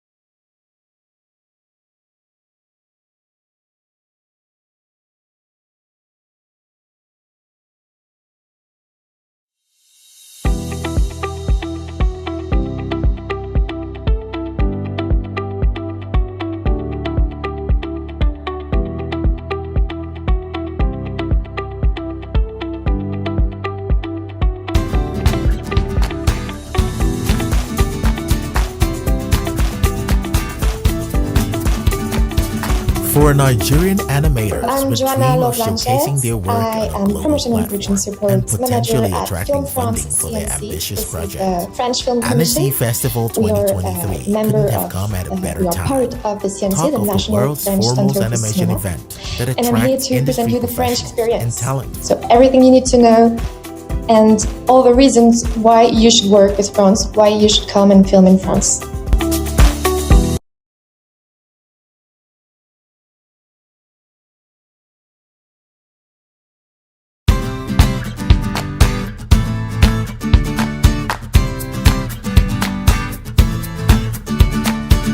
For Nigerian animators with dream of showcasing their work on a global platform and potentially attracting funding for their ambitious project, Annecy Festival 2023 couldn't have come at a better time.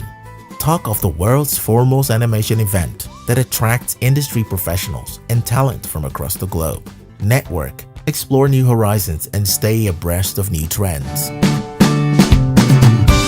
It's an important event for animators across the world, and especially in Nigeria. I came to be here through Animation Nigeria, and it was through a female, Gami. And at this year's festival, Nigerian animators shine like a million stars, thanks in part to the support of the French Embassy in Nigeria. For starters, organizers put up a designated stand for Nigeria, a first of its kind, which afforded attendees from other countries the opportunity to network with Nigerian animators. The Nigeria stand was a morale booster for Nigerian animators, who have the French Embassy in Nigeria to thank for its unflinching support for them. Actually, I think that, like in Ghana, you have some incredible storytellers, who can really tell some beautiful stories from Africa. And there are not any European company who can tell this story better than the people from Africa.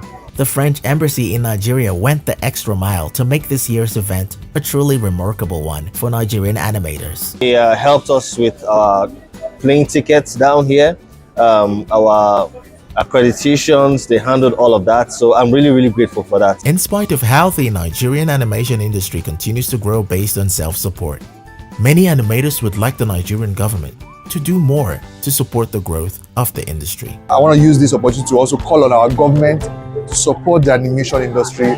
Our new president, Bola Ahmed Tinubu, we know you love creativity, we know you love entertainment. Please support animation and get us the funding, the co-production deals, the bilateral agreements with this country so that we can have deals that can actually be impactful to our animation community. No doubt, the impact of the Annecy Festival 2023 will continue to be felt in years to come. For Nigerian animators, the French Embassy in Nigeria has become a partner in progress they are most grateful for.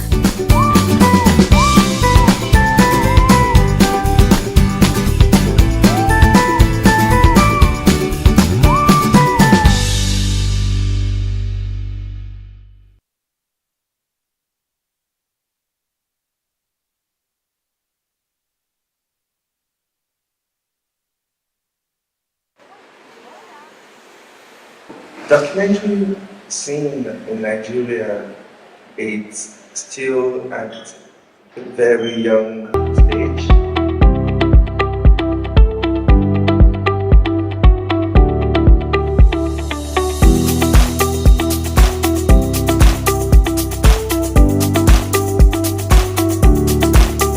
I'm Joanna Lovlanchette. I am Promotion and Production Support Manager at Film France CNC. This is the French Film Commission. We are we are part of the CNC, the National French Center for Cinema. And I'm here to present you the French experience. So everything you need to know and all the reasons why you should work with France, why you should come and film in France.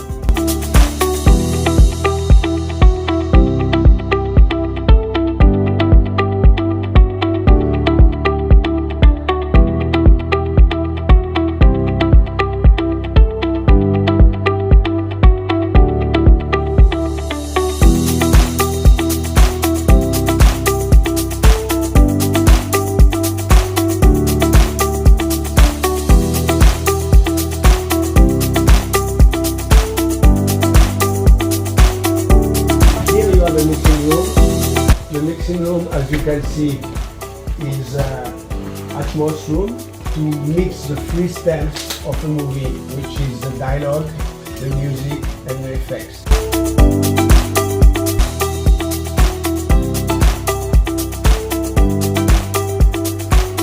For us, it's important for it to not feel like a fluke when we think about what happened in 2022, going from 5 billion in 2021 into 6.9 billion in 2022.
for me, it was, it was quite amazing to have to be able to exchange, details with that kind of person, and then meet people like the vice president of a section in Disney, and then, have feedback on the work that you're doing. So for me, for my studio personally, we work on a bunch of IP, and, I've been able to meet people that are able to give me some really great feedback, and that's the same for a lot of the people that went to ANSI. Fantastic. So, I have a lot of questions for Christophe. But before I go to Christophe, I'll come to you, Juma, in a second. But let me just call for the next video so that we can then have a more robust conversation around it. Can I have the last video, please?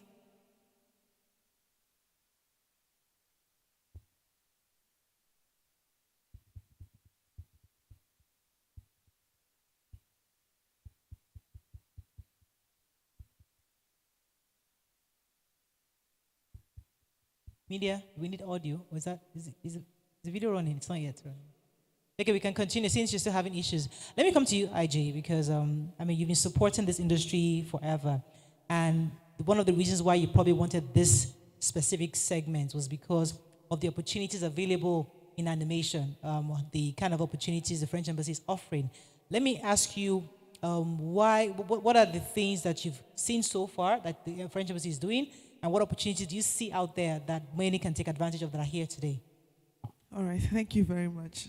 First of all, it feels so good to be a speaker.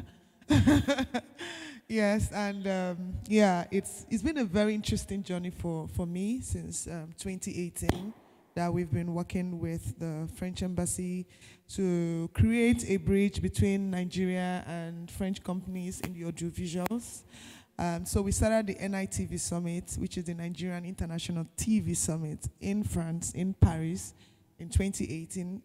And since then, we've been taking delegations, working closely, of course, with the embassy. And we've, been able to close the gaps. We've seen French companies working closely, providing different services in Nigeria. And we've seen Nigerian companies also being able to do a whole lot more in France as well, with the support and the assistance of the French embassy. So it's very interesting that we are not at that level of support from our own government, but we see people who, unfortunately, who understand the space and who are putting in the investment. So, for example, the delegation, we are working together to take a delegation of 20 companies to MIPCOM. MIPCOM, in Cannes, is the mother of all markets globally. It's the biggest convergence of, distributors and content distributors to where you come to buy and, sell rights. And, it's intentional. When Christophe told me the investment in that, it's mind-blowing, right? But again, it's because they've seen the potential and understand that giving Nigeria a pavilion. So I organized the first Nigerian pavilion in MIPCOM in 2013. And, that was when working with the NBC. So we took, I also organized the delegation, and we took over a decade ago. And my regret is that we didn't build on that. Because if we were intentional, this is 10 years, right? We should have companies from Nigeria who are strong enough, because to go to MIPCOM is not cheap, right? We should have had companies from Nigeria. Like he said last year, there was no representation. We are the second biggest in the world, and yet there was no representation. So if we start now again to build on, bringing people together and helping, like they have done successfully with ANSI. So last year I flew out to ANSI also, just, out of curiosity, because I feel there's something happening in the animation space that some of us are not really in tune with. So, and it's been a very, very interesting journey. And for us going forward with what is going to happen in MIPCOM, with the companies who are going with us there, we hope to be able to create that platform, that opportunity for Nigerian companies to do international business. All right, so I'd like to come to Christophe in a minute, but while the others are listening in, it's important for you to also think of some of the probably challenges you're facing in your own space, because lots of people are here who are in the film industry and they also like to see how they can tap into it. But it's not, you can't just jump into the prevention business and say, please give me support. So let me come to you, Christophe. The basic question is why?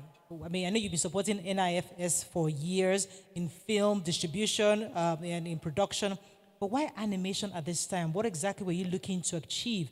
And what kind of investment is available or support is available for filmmakers who are here today? So actually, you know, the French embassy, the French embassy in the world, you know, they are supporting a lot of industry. For example, in Latin America, they are also supporting the delegation of animators from Latin America, and they are paying also their trip to ANSI. So why not Nigeria? Okay, because I think that, you know, there are incredible talents and there are incredible stories to tell. Like as I said, you know, in the video. So I think it's very important to highlight your story, to highlight it's a very new industry, and there are a lot of studios in Nigeria where we have really some talents. You know, the thing is that sometimes there is a lack of skills, of education, and you know we need to bring them to international market, to find the production, to find the financing, because you know, as you know, there are not so many local funds here. So to co-produce, to have this story happen, you know, to have this story on the screen, they have to co-produce with international producer. So that's very important to bring them to international market. But what I would like to say is that not everybody is ready to go to market. You know, you have to be trained before. You have to pitch your project, and it's not easy. That's why, you know, for documentary, for animation, before bringing them to international market like Sunny Side of the Duck, like FIPADOC, like MIFA in Nancy, we are training them. We are training some project holders so that they can have a very efficient pitch and convince the international stakeholders. Because, you know, sometimes, you know, pitching a project is very difficult. It's no use going to market if you cannot pitch your project. It's like a script, you know. If you don't have a good script, it's not possible to. So it's very important. And, you know, we have other projects in terms of education. Yeah. So I will announce it later because we are working on it. Okay. All right. So let me ask, I'm not sure who I'm going to direct this question to, but I'd like somebody to take it up. Animation is hard, it's expensive. People rather not just touch it. So, but question is, somebody's here listening and saying, okay, how do I even start? What kind of training is available locally if I even start thinking of French Embassy? What can we do for ourselves? What are you doing in your own space to see how we can get more young people interested in animation? And is there a potential for growth, revenue generation? Because at the end of the day, we're trying to make money. I mean, is there a market for it? I mean, are we ready to actually put it out there and people would actually watch the content we've provided? Ryan? Okay. Okay, so to your question, I think, you know, it's for me, I see it as a no-brainer. There is definitely a market for it. If you look at animation films globally or vis-a-vis actual live action films, you'll see that animation films actually make more money sometimes than live action films and have less budgets. You know, so there are potentials to make more profits from animation films than there are from live action films. So the only thing, like you rightly stated, is the fact that yes, it is difficult to produce. I mean, for one thing, it takes talent, skill, and like I tell my team a lot of the times, animation is a team sport. You just really do need a large team to be able to produce anything really substantial, which is another reason why we look to co-production, you know, because those are some of the gaps that can be filled. But there are things, I mean, like you asked, if there's anyone in the room that wants to get into it, there are things that can be done immediately. Like, for instance, you can start to develop your scripts. You can start to develop your characters. You can start to put together a Bible or a pitch Bible, which is typically the first step in the industry globally for producing anything in animation. You know, you do need to have a proof of concept before you then go into it. You could even build a trailer with a less than massive team, you know. Okay, something Christophe said I'd like to touch on before we wrap up is the fact that before you go to the market, you have to have something. Now, how do I get that something? Before I go to an international market, what's the basic requirement? What's that stuff that we must have before I get to the point I'm going to the international markets? I think the most important thing is just having a good story and able to communicate that story clearly to whether another producer or a distributor or a broadcaster. I think that's where people usually miss it. They're just like, I have this great idea, but when it's put together, it's not really detailed. It's not clear what the intention of the story is. So usually when we do those programs with the French Embassy, we have like a development process of how you can put your pitch together and have your idea very clear, and whether it's going to be in the form of TV series or it's going to be in form of film.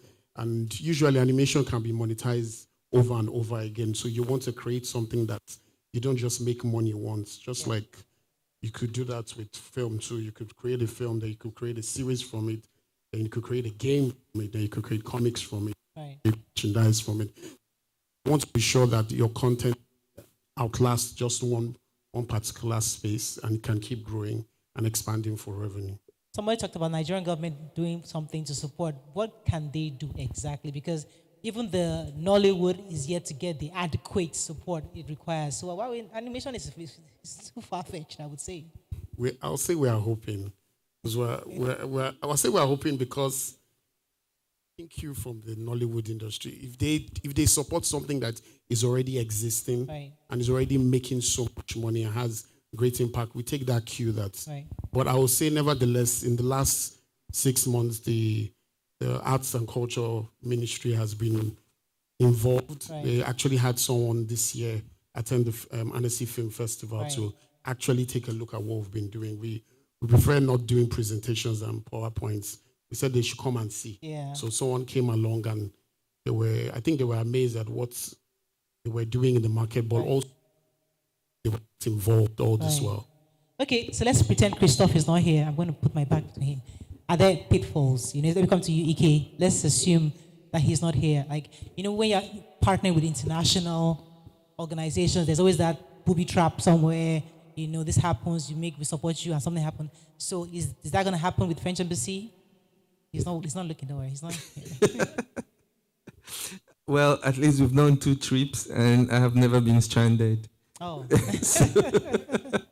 And it's, it's been like, I'm actually like quite like amazed. Like, like Ijoma said, like something that our government is not looking at, they're not supporting, and this is like, can open to a totally different conversation, which I don't want, but I really, really think that the French Embassy should be applauded.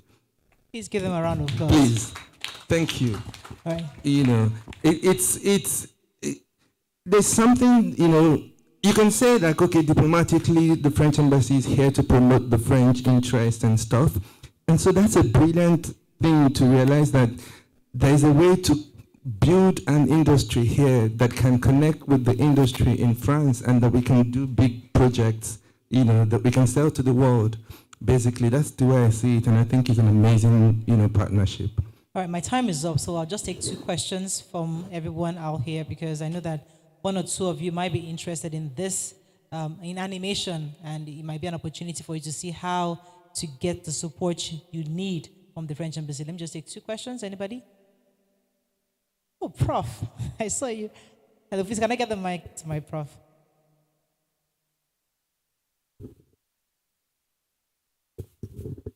Over here, please. To my right. Thank you, sir. Yes, sir. Good afternoon. My name is E.K. Obiaya of the School of Media and Communication. Well, I'm aware that the animation industry is a billion-dollar industry globally. And, well, Nigeria is also said to be one of the top ones in Africa. But speaking to persons in this space, a big challenge they have pointed out is a lack of the workforce. So I would like to know, well, with all of this collaboration,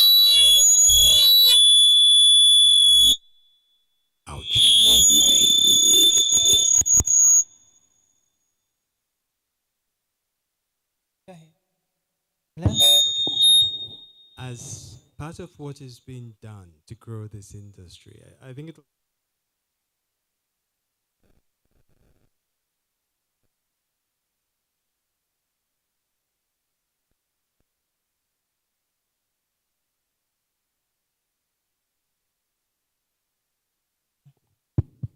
Yes, who wants to take that? I think I can answer that. I mean,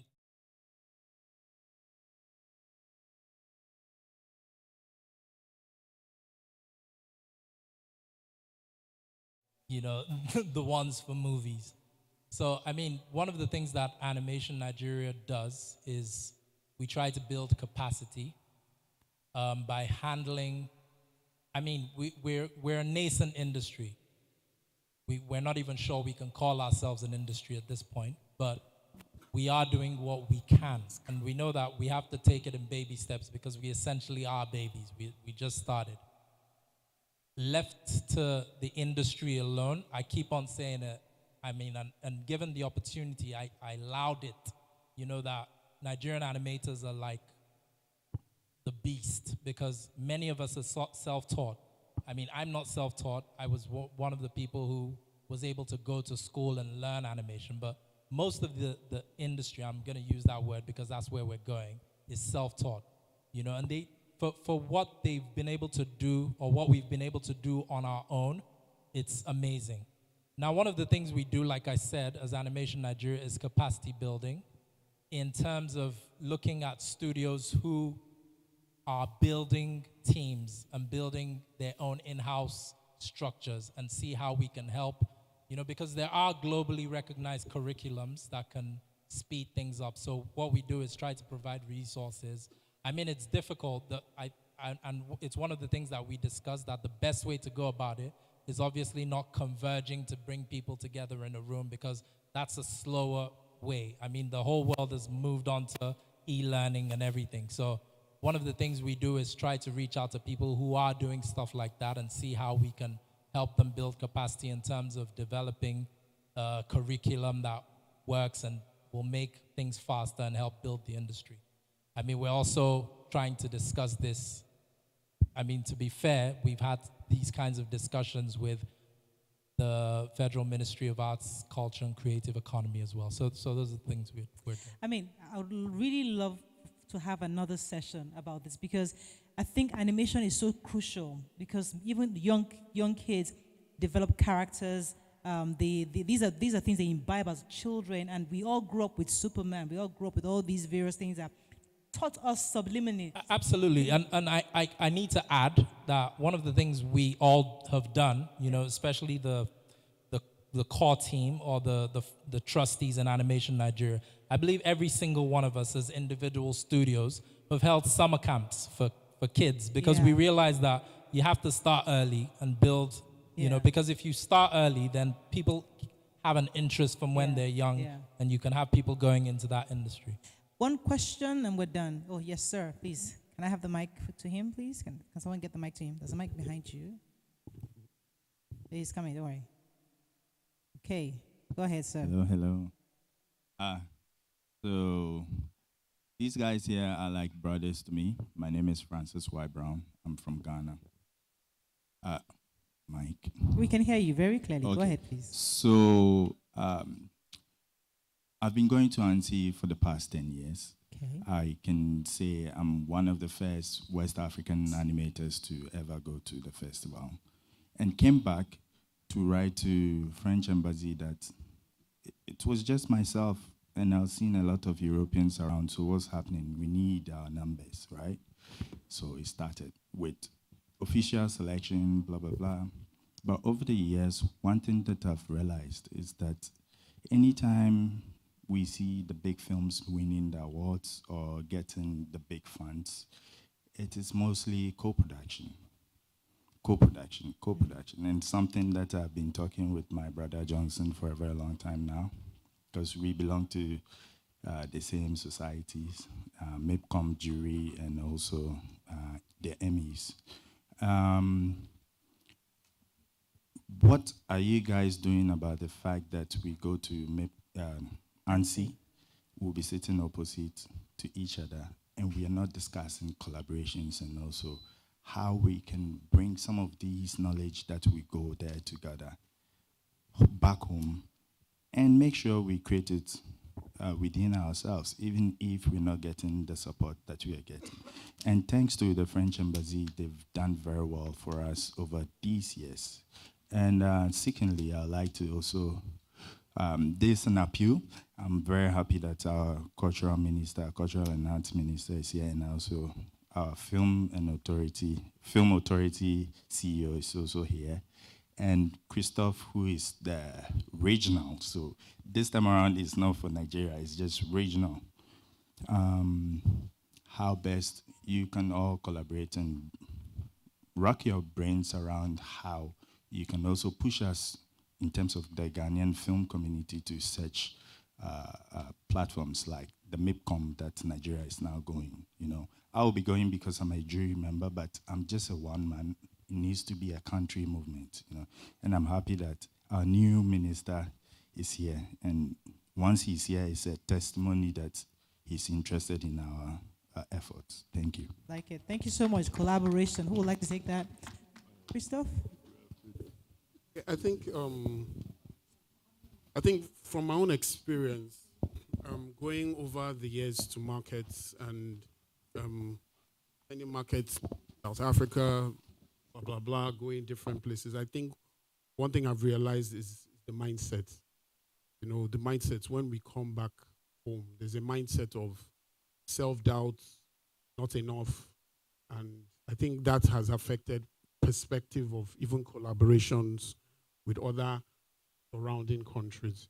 I think that has to change and has to gradually, because we had this conversation this last anniversary, how we could do something together as studios, and which is the reality, in the sense that if we want to do co-productions, we should be able to do co-productions with our neighbors also, and build that with partnerships, whether it's in Europe or whether it's specifically in France, and how we can enable ourselves and really draw from the resources that we already have within the continent.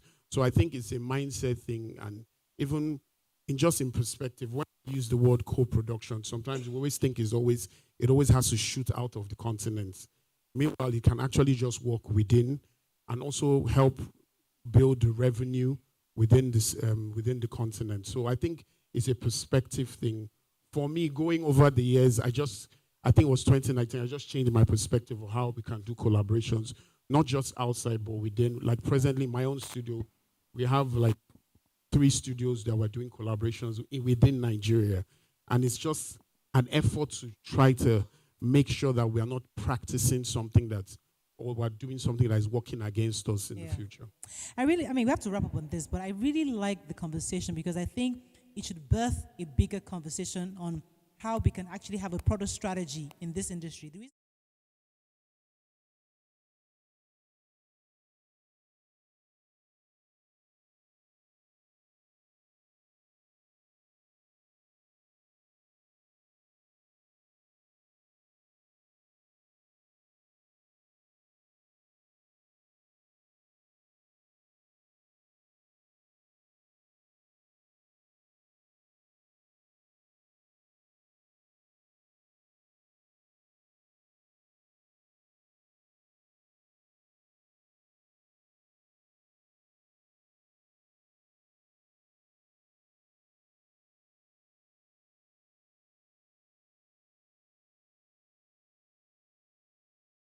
Express the opportunities that are available within French, which you've seen, and give that others other opportunities. I'd like you just to wrap up this segment for us. Thank you, Morayo. It's very interesting because I was actually thinking of curating a session on animation, and we've been able to achieve so many things with this session, highlighting the place or the growth of the animation industry in Nigeria. And of course, I always tell Christophe, I say, Christophe, why do you like animation more than Nollywood? I think he has this very strong attachment because he's been very, very aggressive in pushing. And these guys sitting down here, they're very strategic. You don't get to see them everywhere, but honestly, there are people who are really into positioning themselves to do global business. And it's quite exciting also to be able to work with the embassy on the other side, on the live action side. Like MIPCOM, of course, is all live action, and helping us to push that narrative, to create the platform where Nigerian companies can actually go, producers, and of course those who have catalogs. So for example, for MIPCOM in October, we are specific about taking companies who have a catalog. So it's not like you made one film or you made 2 films and you want to go to the market. No, you need to start from somewhere, right? And then be able to say, okay, I have a catalog of 10 films, I have a catalog of 20 films, because when they come to your booth and you say, oh, I have 1 film, they're like, are you serious? So you mean you flew all the way here just because of 1 film? So it's very important for us to also help people understand. So part of the things we're also going to do is, for me, just like he has done so well with ANSI, MIPCOM is like 14,000 people. So you need to understand what you're doing there. So we're also putting together plans to help people navigate, right? I said, and make sure that if you're going there, you have your meetings set up, right? You have your conversations pre-booked ahead of time. And then, of course, branding also has to be on point, making sure everybody, you have your catalogs and a whole lot of things. And very important, helping people to understand B2B, because that is our strength. That is where we play in this industry. So yeah, it's a very good collaboration, and we're looking forward to, at the end, coming out to announce that, okay, we've been able to do deals that are in millions of dollars. Fantastic. Yeah. All right. That'll be Thank the you so icing. much. Let's give a round of applause. Okay, Christoph, want to say something? Okay, go ahead. He wants to say one thing. Animation, like documentary sector, are very new in Nigeria and in Ghana. So that's why I think that I have to focus more on that, on these sectors. But because, we have results. In animation, we have 2 co-production agreements with France, In documentary, we are starting, and we have a very good project that was pitched at sunny side of the dock, and it attracts the interest of a lot of French producers. So we are starting, okay? And I think that I do not forget Nollywood, because, I'm bringing each year during the biggest festival in November some French producer, and we have 2 co-production agreement between Nigerian producer and French producer. One of them is here, okay? It's La Raconteur Production, Shioma. So she can confirm. So that's why now, and of course, last year and now this year, we brought some Nigerian producer to a festival in the north of France, which is Cerimania, which is the biggest festival of TV series in the world now, okay? And I'm working on having a new delegation of Nigerian producer to Cerimania in Lille next year. So that's why I just wanted to mention that I do not forget Hollywood. And that's why, we decided to have a Nigerian delegation to MIPCOM this year, because I think that it's very frustrating to have to be the second industry in the world in terms of production and not having visibility during the MIPCOM, which is the biggest market of TV content in the world. That's it. Thank you very much. Please give a round of applause to our panelists. It's been an enlightening conversation, and thank you so much for listening.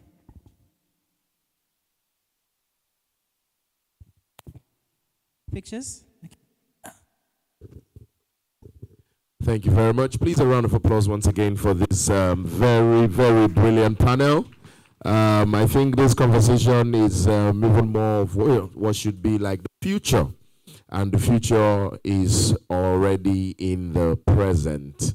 So once again, thank you to Brian, Christoph, Ike,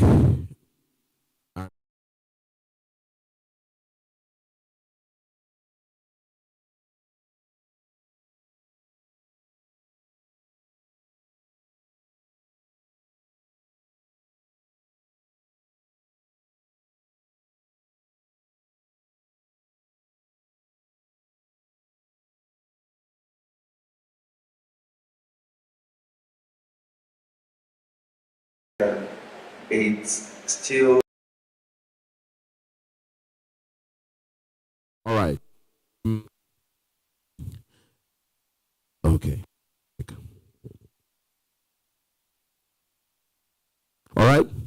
We'll be going for lunch soon, but we're going to spend the next 5 minutes to hear.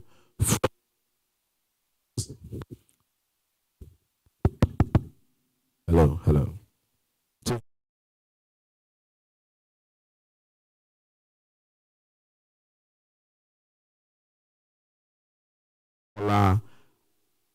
Mrs. Adebukola, please a round of applause.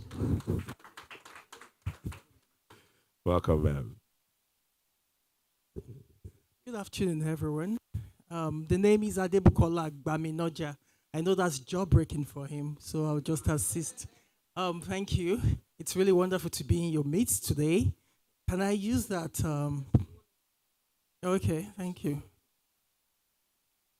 Sorry to give you all this trouble.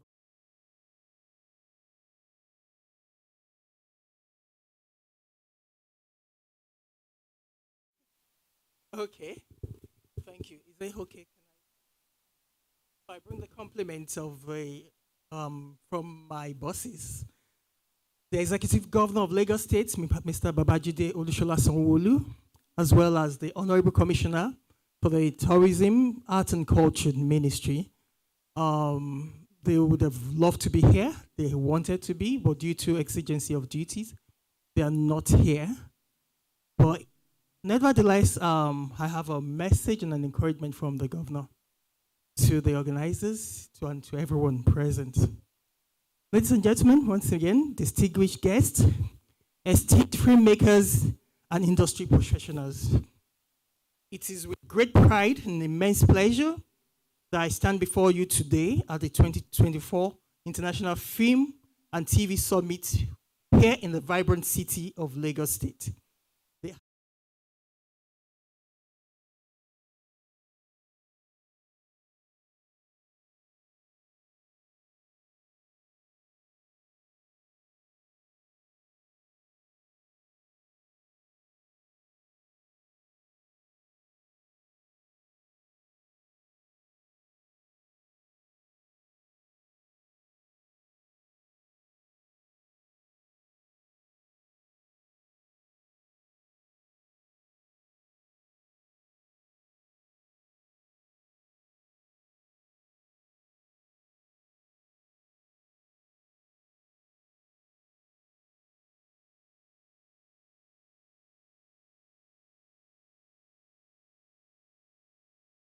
Tribes.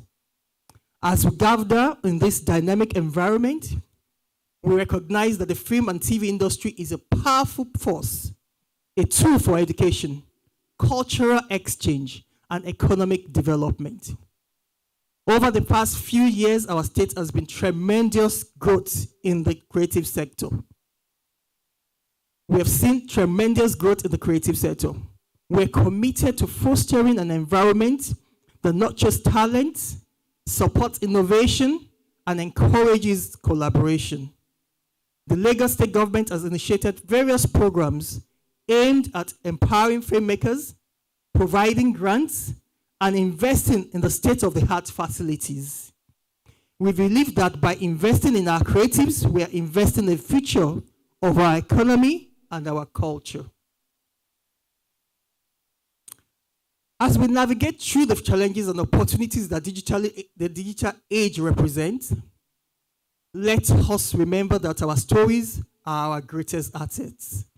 They reflect our identity, our struggles, and our triumphs.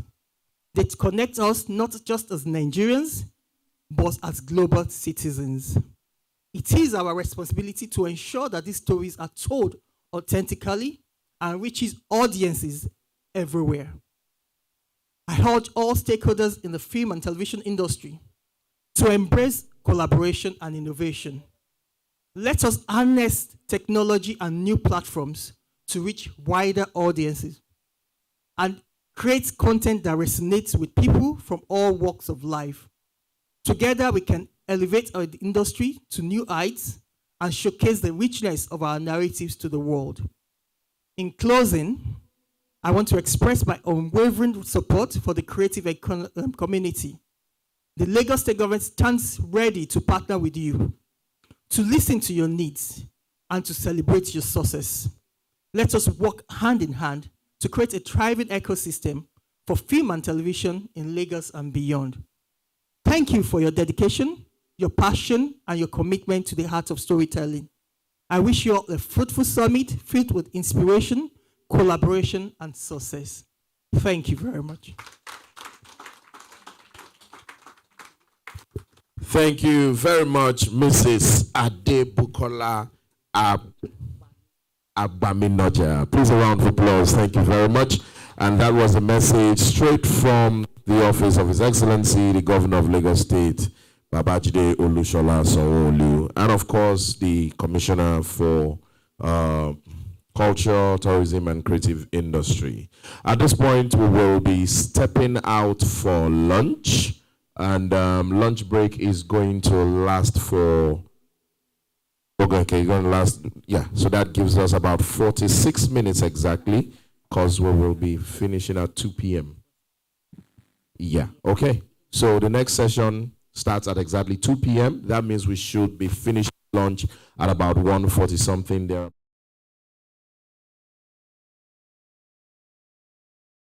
And then get settled at 1:55, 1:59, and then at 2 p.m. exactly, we kick off. We're doing very well with time, so let's just keep it going. So at this point, lunch is served, so please make your way to the restaurant.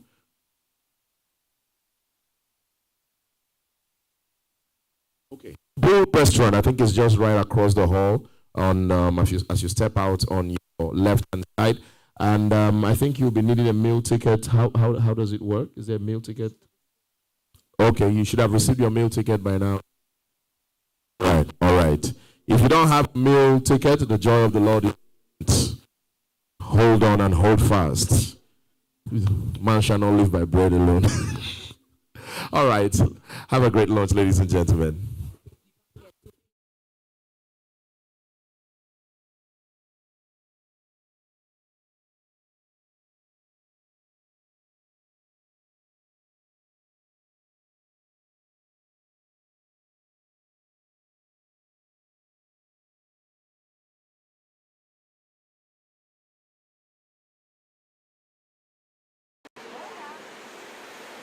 Documentary scene in Nigeria, it's still at a very young stage, especially when you compare it with the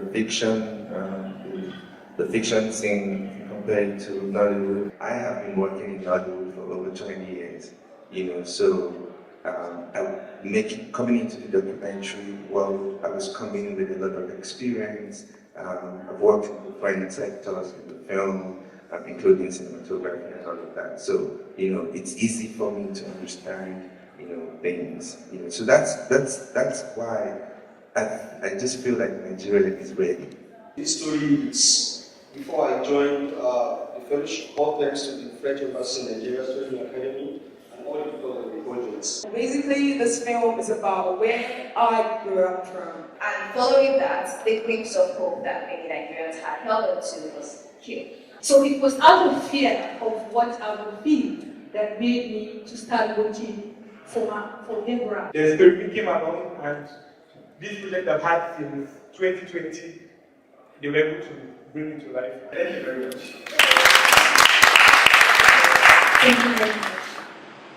We are very thankful for the type of work that Story Academy is doing and the French Embassy in Lagos is supporting. And then, of course, IREP has been, in the forefront of pushing for the development of the industry in Nigeria. Story Academy is an academy for, I would say, training the young professionals. So we really, in all our programs we are doing, we really select young professionals. So people that already have talent, but that needs the last push. Just know that if you want to do anything with a Nigerian, don't worry about lack of resources or whatever. Just bring whatever you can and just watch the Nigerian do the magic.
Ladies and gentlemen, you think you've seen it all.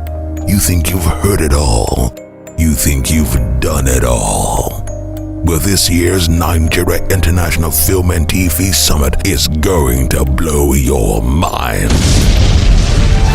It's going to be the jolt you need to inspire you to dig deeper into your bag of passion and love for the film and TV industry. So let's get down to the business of show business. Ladies and gentlemen, welcome to the Nigeria International Film and TV Summit 2024.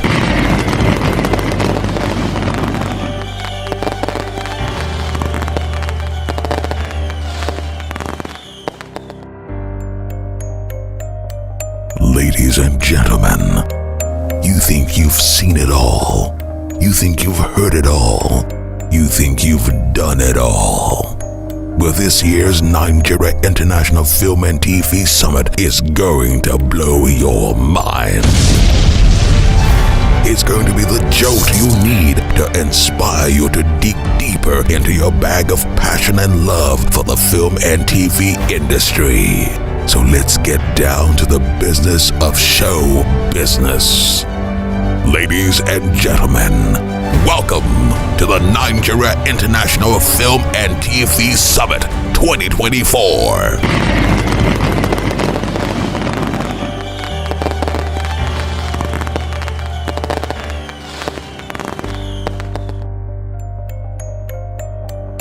Ladies and gentlemen, you think you've seen it all. You think you've heard it all. You think you've done it all. But this year's Nigeria International Film and TV Summit is going to blow your mind. It's going to be the jolt you need to inspire you to dig deeper into your bag of passion and love for the film and TV industry. So let's get down to the business of show business. Ladies and gentlemen, welcome to the Nigeria International Film and TV.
You think you've seen it all. You think you've heard it all. You think you've done it all. But this year's Nigeria International Film and TV Summit is going to blow your mind. It's going to be the jolt you need to inspire you to dig deeper into your bag of passion and love for the film and TV industry. So let's get down to the business of show business. Ladies and gentlemen, welcome to the Nigeria International Film and TV Summit 2024.